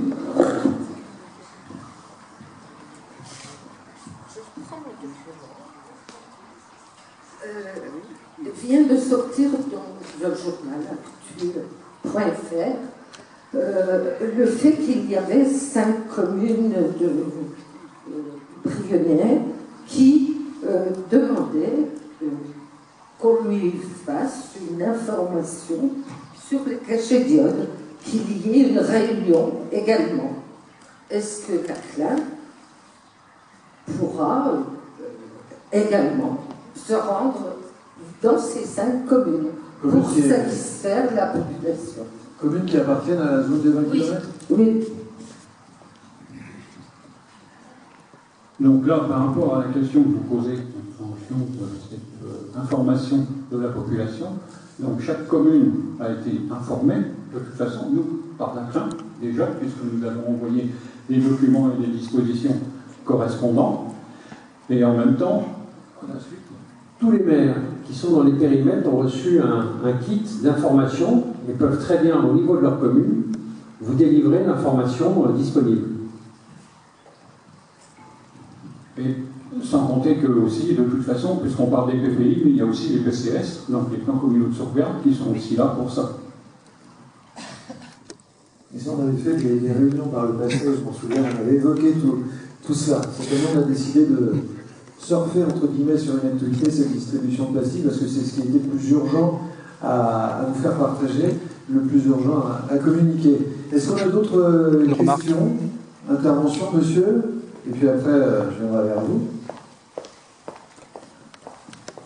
Questions diverses, vous l'avez compris, on est sorti dans le thème. On est dans les questions diverses. Ça, c'est plutôt un message que je adresse à la CLIN, parce que j'ai essayé de me procurer les PPI et de voir, même un peu plus large au niveau national, ce qu'il existait comme plan de reprise ou plan de secours sur le territoire français.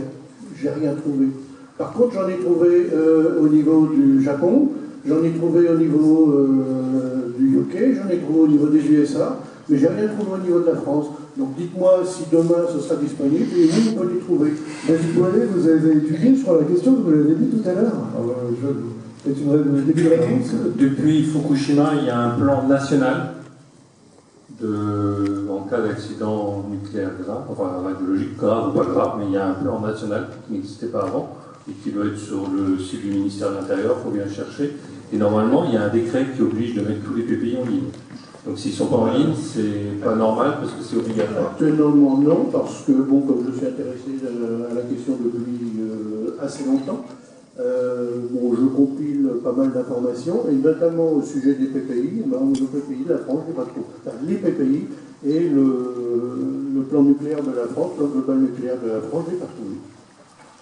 Alors juste pour répondre sur les PPI, ils sont dans toutes les communes, dans toutes les mairies des communes qui sont concernées qui sont couvertes par ce PPI. Donc ils sont consultables en mairie, donc directement auprès de votre commune de rattachement.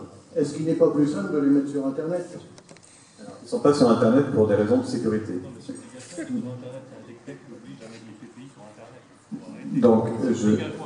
Donc les PPI sont, je le répète, sont consultables en mairie, très clairement. Ils ne sont pas sur Internet. C'est le choix qui a été fait, pour des raisons de sécurité, encore une fois. Donc je le répète.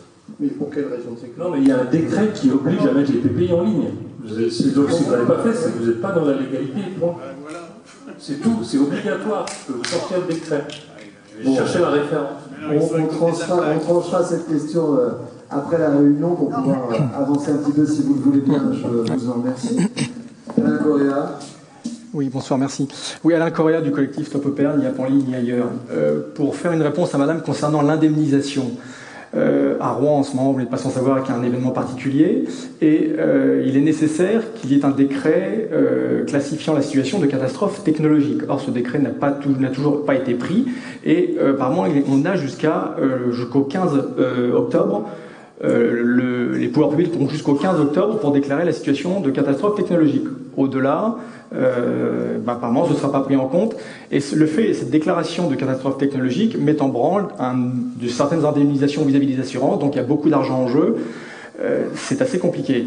Ce qui s'est passé à Fukushima, c'est qu'il y a des gens qui sont partis et qui, donc expulsés de chez eux, sans pouvoir rentrer à la maison, qui continuaient malgré tout de payer le crédit de leur maison. Donc, ça peut être très compliqué. Monsieur, la couleur de l'équipe de France, je crois. Je suis un passionné de rugby, j'ai pratiqué. C'est le moment ou jamais. Vous êtes passionné de rugby. Bonjour, Philippe Richer, maire adjoint de Notre-Dame de Bonneville, métropole Rouen. Moi, j'ai deux questions. Premièrement, je suis résidentiel occasionnel à Martigny pendant 6 mois. Il y a aussi beaucoup de touristes, il y a beaucoup de résidences secondaires. Je pense que ces personnes peuvent venir chercher aussi en pharmacie avec soit la taxe d'habitation, foncière ou résidentielle pour avoir ces cachets. Bon. Et ma deuxième question aussi est l'utilisation de la sirène. Ça a été un gros crack sur la métropole de Rouen. La seule que j'ai entendue, c'est sur BFM TV, à 7h50. Et aussitôt que j'ai entendu la sirène et l'incendie, parce que je parle de la radio, je m'excuse, j'ai appelé ma collègue maire. On a pris la décision de fermer toutes les écoles. On a bien fait parce qu'on a eu l'avertissement de la préfecture vers 14h pour fermer les écoles. On avait appliqué le principe de précaution. Heureusement pour nous. 12 heures après.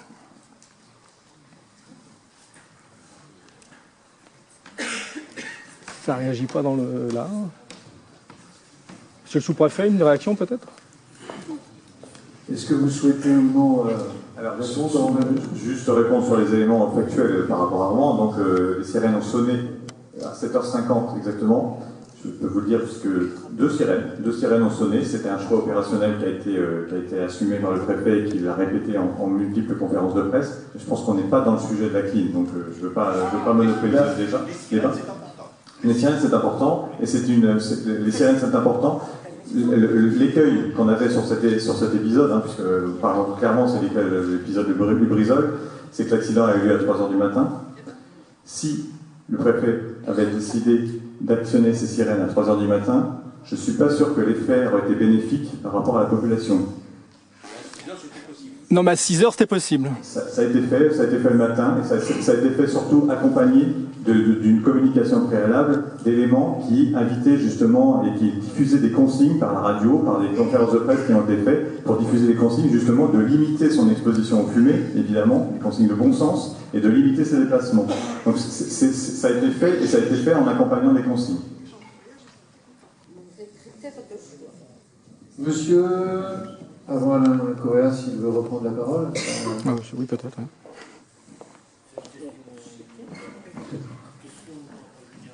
Question d'ordre général. Je me présente, Denis Fauvel, maire de Saint-Just. Monsieur le maire. J'ai un club des anciens qui se réunit une fois par mois, comme beaucoup de communes d'ailleurs, dans ma salle communale. J'ai une petite salle de sport où il y a une dizaine de personnes qui viennent le soir, enfin qui sont une centaine d'adhérents, mais enfin en moyenne. Nous organisons une petite fête communale chaque année. Est-ce que l'on doit avoir des pastilles encore pendant le déroulement de ces manifestations? Est-ce que l'on doit avoir à disposition des pastilles? Si votre salle communale, monsieur le maire, est un ERP, oui, vous devez avoir des pastilles d'iode. C'est une évaluation du nombre de personnes qui sont derrière. Et vous demandez les pastilles d'iode derrière en conséquence. Questions diverses. Hein. La réunion touche à sa fin. Est-ce que tu es là? J'ai un petit papier. C'est l'heure du petit papier. J'arrive. J'ai quelques éléments. Si je peux, j'aimerais répondre. Il y a une question sur l'évacuation. Donc, tout à l'heure, je pense que vous n'avez pas de réponse. Donc, dans le plan national, l'évacuation dit que les gens qui peuvent partir par leurs propres moyens devront partir par leurs propres moyens. Donc, si vous avez un véhicule en état de fonctionnement, le plus simple est de partir par vos propres moyens. Mais il y aura aussi des bus pour les gens qui ne peuvent pas partir. Donc, ça, c'est le point de vue. Maintenant, l'évacuation, il y a le cas de 3 Mile Island, qui est l'accident qui est aux États-Unis. Les autorités à 3 Mile Island ont recommandé aux personnes qui vivaient dans un rayon de 5 miles, les femmes enceintes et les jeunes enfants, de partir, et à tous les autres de rester à l'abri. Donc 3500 personnes auraient dû partir, c'est 200 000 qui sont partis. Parce qu'il y a eu un mouvement de panique. Maintenant, si on est coincé dans les embouteillages dans une voiture, on est moins bien protégé qu'à la maison. Donc ce n'est pas forcément la bonne idée de partir en même temps que les autres. Donc ça, c'est un point important à avoir en tête. On est beaucoup mieux protégé dans un bâtiment dur. Un supermarché en tôle, non. Mais un bâtiment en dur, on est beaucoup mieux protégé que dans une voiture. Donc ça, c'est un point important à garder en tête que, évidemment, le principal réflexe est de fuir. Ça serait naturel, mais réfléchissez avant de partir. Soit vous êtes le premier, il n'y a pas de problème, mais si tout le monde part en même temps, c'est pire que de rester à la maison. Il vaut mieux avoir un départ différé que tout le monde parte en même temps. Et après, j'ai trouvé, donc, c'est le décret du 11 décembre 2015 qui dit que les PPI soient mis à la disposition du public par voie électronique par le préfet. Ce qui est le cas puisqu'ils sont consultables en mairie par voie électronique. Alors, une question pratique également. On me dit j'ai des enfants qui habitent très loin d'ici. Comment avoir des comprimés d'iode si l'accident nucléaire arrive justement le week-end ou pendant les vacances quand ils sont à la maison? Je l'ai dit, vous allez à la pharmacie, quand vous êtes grands-parents, vous avez des petits-enfants, vous demandez le nombre de cachets sur votre cellule familiale agrandie. On vous croit sur parole, il n'y a pas besoin de justifier d'un vous avez un livret de famille, vous avez un certain nombre de choses, vous savez, vous allez avec ça. Moi, je suis grand-père, on a reçu le dispositif à la maison, mon épouse était à la pharmacie, avec ma cellule familiale sur ma carte de mutuelle, et puis derrière, on a dit, ben voilà, j'ai des enfants, des petits-enfants, et j'ai eu les cachets en conséquence, si jamais, le jour où ça pouvait arriver, mes enfants, mes petits-enfants étaient présents à la maison. C'est pas moi, sous-préfet, qui était allé chercher, c'est mon épouse. Comme ça, on ne va pas dire que j'ai un traitement de faveur.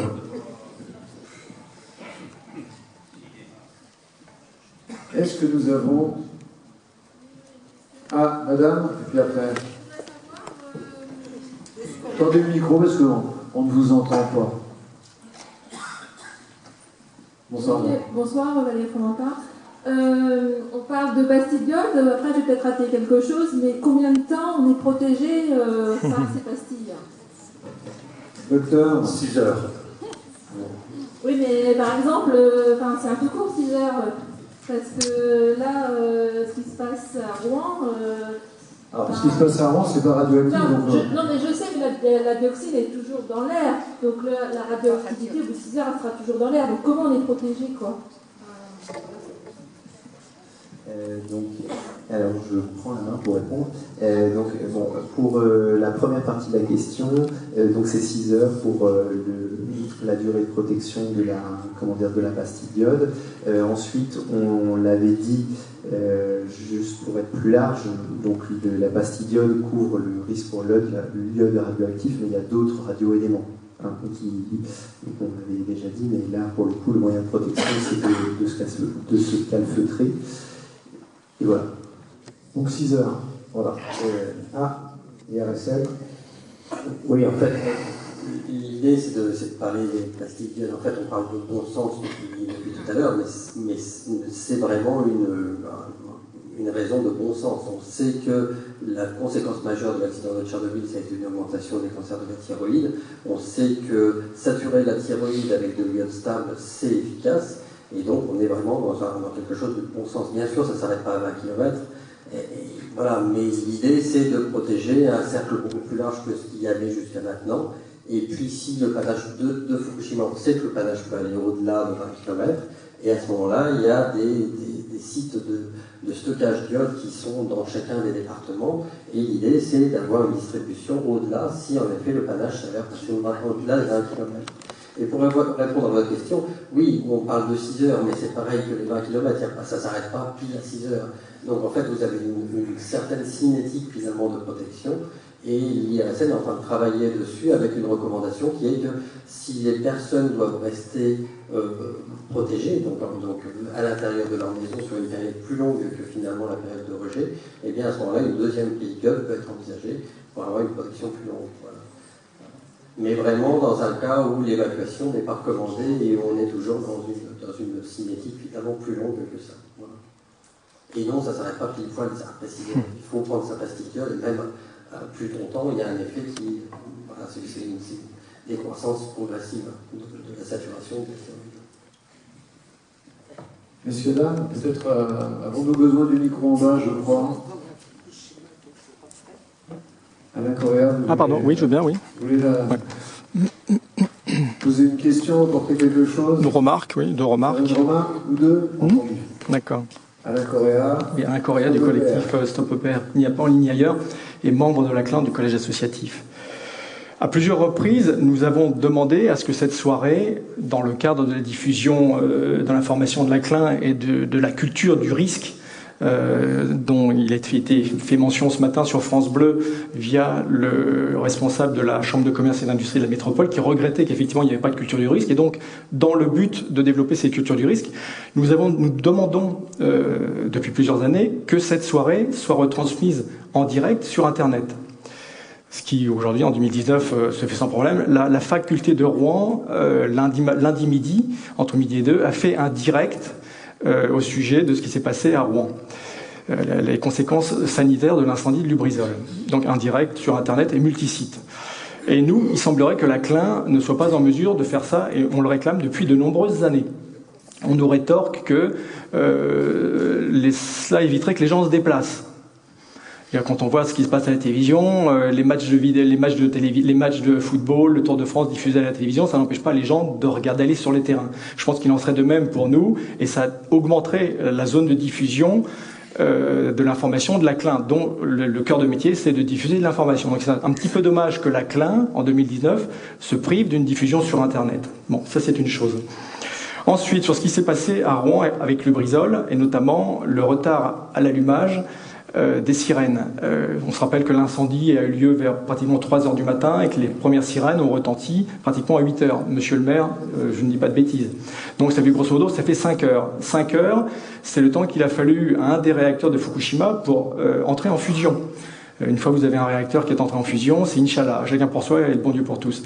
Donc c'est vraiment beaucoup trop tard. Donc il aurait été souhaitable que la sirène ait été déclenchée notamment un tout petit peu avant 6 heures, de façon à ce que les gens dressent l'oreille, allument la radio, écoutent France Bleu, écoutent monsieur Michel Jérôme et ses collègues dire qu'il y a un incendie sur Rouen, il y a des précautions à prendre. Par exemple, évitez de sortir, ne partez pas au travail, évitez le ramassage scolaire, n'envoyez pas les enfants à l'école et coupez les VMC, les ventilations mécaniques contrôlées qui mettent les habitations en dépression et qui font entrer de l'air dans les habitations. Personnellement, j'habite sur Mont-Saint-Aignan, j'ai eu la chance d'être épargné par les nuages, mais j'ai pu voir où le nuage retombait sur les premiers quartiers, le quartier Saint-André, Biorel et Bois-Guillaume. Mais je peux vous assurer que les gens qui étaient dans ces quartiers-là, avec les VMC allumés, en ont profité un maximum. Donc le simple fait de fermer les fenêtres, arrêter les VMC, déjà, vous évitiez une bonne partie de la contamination, de l'enfumage, entre guillemets. Donc ça, c'était un minimum. Et après, effectivement, dire que les gens ne partaient pas au travail, n'envoyez pas les enfants à l'école, restez à la maison, c'était la base. Or, rien de cela n'a été fait. On a vu après le cafouillage qu'il y a pu avoir. Et maintenant, on est typiquement dans la gestion post-accidentelle avec que fait-on des retombées, que fait-on de ce qu'on a respiré, que fait-on des produits des vergers, des pommes, du lait, de l'herbe, etc., des animaux. Ça devient très, très compliqué. Typiquement, c'est ce qui va se passer dans le post-accidentel en cas d'accident nucléaire. Et là, personne ne peut apporter de solution. Le seul avantage de cet accident avec le Lubrizol, c'est que ça se sent, on voit les retombées et on voit les traces, on a vu le nuage. Or, avec le nucléaire, on ne le sent pas, ça n'a pas d'odeur et on ne voit rien. Donc là, il faudra faire confiance au pouvoir public. Et vu la façon laquelle l'accident de Rouen a été mené, c'est un peu compliqué. Monsieur le maire, vous disiez que vous n'avez pas été informé avant une douzaine d'heures pratiquement. 14 heures. 3 heures du matin à 14 heures. On est en zone Seveso. Et vous êtes en zone Seveso. Donc imaginez le temps, c'est énorme, c'est énorme. Vous avez le temps d'avoir un réacteur qui part en fusion avec un relargage de produits radioactifs dans l'environnement, terrible. Donc, une fois de plus, c'est un peu dommage. Si ça peut nous servir d'exemple et d'augmenter la réactivité des pouvoirs publics qui, à chaque fois, sont pris de court, hein. On a beau déclencher les sirènes tous les premiers mercredis du mois, faire des exercices, etc., c'est pas du tout évident. En matière d'évacuation, je vous rappelle que toutes les lignes de chemin de fer sur le littoral sont à voie unique. C'est-à-dire que où vous faites venir les trains, ou vous les faites partir. Un train, c'est 1000 voyageurs, c'est quand même mieux qu'un bus. Donc pour faire partir les gens, ce serait l'idéal. Mais on ne peut pas faire des allers-retours. Donc voilà, il y aura beaucoup de choses à dire, mais malgré tout, c'est quand même un peu compliqué. Mais cette histoire de Lubrizol est un bon exemple sur la gestion post-accidentelle et après de ce qui va se passer sur les indemnisations. Je vous engage à être très vigilant. Merci. Pardon. Allez, merci. Président, vous concluez peut-être cette soirée, puisque je pense que ça y est, on a fait le tour, en tout cas pour le livrement de la question. Tout à fait. Il y a une ultime question. L'ultime question avant la conclusion générale. Bonjour, Christine Edison, j'habite à Varangeville. Ce n'est pas la première réunion publique à laquelle j'assiste, mais il y a toujours des réponses pour moi qui me semblent ubuesques concernant le nucléaire et tout ce qui pourrait s'en suivre. Bon, je ferme cette présentation. Premièrement, par rapport à l'information, est-ce qu'il est possible sur le site de la CLIN de publier tous les diapositives qui ont été présentés ce soir? Parce qu'il y en a qui sont de plusieurs niveaux, niveau scientifique, etc. Et c'est impossible de prendre très bien. Est-ce qu'éventuellement, il serait possible aussi de décaler l'heure de ces réunions publiques? Parce qu'à 18h30, pas de commerçants, pas d'agriculteurs, enfin, ça limite beaucoup quand même. Et puis, voilà. Au niveau presse, c'est variable. Au niveau de la couverture. Autre chose, alors, tout à l'heure, on a parlé... La presse est libre en France, madame, et c'est aussi pour ça. Ben, je sais bien. Je le précise. Bon, il a été question tout à l'heure des mini-doses, et alors, il se trouve aussi que ça fait plusieurs années que je suis préleveur volontaire pour l'ACRO, et au niveau des radionucléides qui sont constatés dans les prélèvements, alors c'est M. Bollet qui pourrait expliquer mieux que moi, parce que moi je ne suis pas scientifique du tout à la base, mais j'ai bien retenu qu'il y avait des radionucléides qui dataient de Tchernobyl, d'autres des essais nucléaires, et avec des durées de vie plus ou moins variables, et qu'on retrouvait tout ceci par la voie des courants, etc., jusqu'en mer du Nord. Bon, petite anecdote, lors du dernier prélèvement, nous avons eu l'occasion de rencontrer un pêcheur qui venait de Gravelines et qui nous signalait que auprès des sites qui sont en bord de mer, il trouve des barres avec des têtes complètement déformées. C'est juste une information. Autre chose, avec une association, nous avons eu l'occasion de recevoir les Hibakusha. Les Hibakusha, ce sont des survivants d'Hiroshima, Nagasaki, qui s'intéressent évidemment au nucléaire en France. On les a accompagnés en haut de la plage de Saint-Martin-en-Campagne, on peut voir la plage au pied de la centrale. Et quand on leur dit que tous les ans, des gens viennent se baigner, qu'il y a des pêcheurs à pied qui vendent leur pêche aussi dans les villages, eux, ils sont atterrés, ils nous disent, mais personne ne leur a dit que c'était dangereux. Que répondre à ça, franchement? Voilà. Et puis, autre chose, tout à l'heure, on parlait des compagnies d'assurance et des indemnisations. J'avais déjà posé la question à la dernière classe, je n'ai toujours pas eu la réponse. J'invite chacun à vérifier son contrat d'assurance, vérifier si votre assurance prend en charge les risques radiologiques. En tout cas, au niveau prend des emprunts pour des travaux ou pour des achats de maisons. C'est sûr, c'est pas pris en cause. Voilà. Merci. Une conclusion en forme de réponse aussi à tout ça? Oui, une réponse. Donc, par rapport au site internet de la CLIN, il est certain que de toute façon, nous pouvons, à l'intérieur de ce site, donc ajouter ce qu'il est nécessaire d'ajouter pour la compréhension. Donc ça, il n'y a pas de problème sur le sujet. Pour répondre à la question de M. Correa par rapport à la séance et la passer sur les réseaux sociaux, donc pour le moment, on a décidé que cette réunion était davantage à la direction des personnes et qu'on voulait absolument pour qu'elles puissent venir, pour qu'on soit en direct et puisse poser ces questions. Donc ça, c'était l'idée première actuellement, puisque moi je suis président et ma collègue était avant moi. Donc, par contre, ce qui n'empêche pas notre service, et le service communication, de réfléchir justement à la possibilité de pouvoir le faire. Donc on se renseigne par ailleurs, et nous verrons par la suite, on proposera à la commission si, toutefois, on a les éléments nécessaires pour pouvoir le faire. Donc ça, c'est une réponse telle que j'avais déjà dit précédemment. Bien. Après, en ce qui concerne, donc, puisqu'il y a plusieurs choses que vous avez dites, donc par rapport à la plage, il ne faut pas oublier que vous avez, par rapport aux centrales nucléaires, des contrôles qui sont faits. Donc, et ces contrôles-là permettent justement de pouvoir savoir s'il y a contamination ou il n'y en a pas. Donc, ce sont des éléments déjà premiers. Et puis, il ne faut pas oublier que, puisque tout à l'heure, il y avait une question aussi sur les sirènes, que sur les sites nucléaires, parce que là, je reviens aux sites nucléaires, je ne parle pas de Rouen, puisque là, ce n'est pas une chose que je connais parfaitement, mais sur les sites nucléaires, vous avez une sirène qui permet de signaler dans le rayon de 2 km ce qui se passe. Donc, vous avez déjà quelque chose. Et après, au niveau des sirènes, c'est plus au niveau du PCS, des communes, donc le plan communal de sauvegarde, sur lequel chacun définit le mode de signalisation qu'ils vont donner à leur population. Voilà.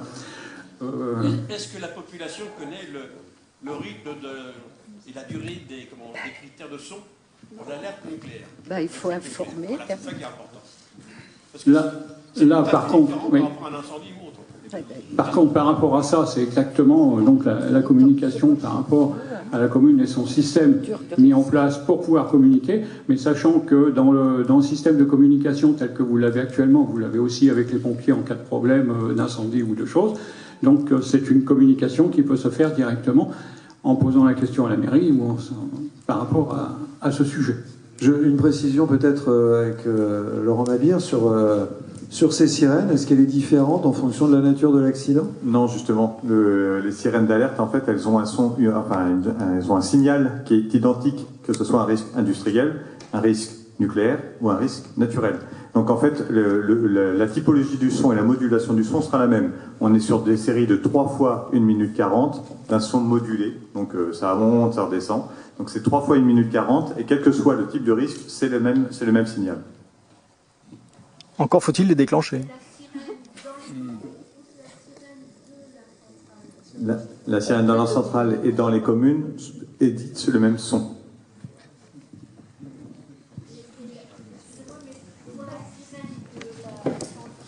Micro.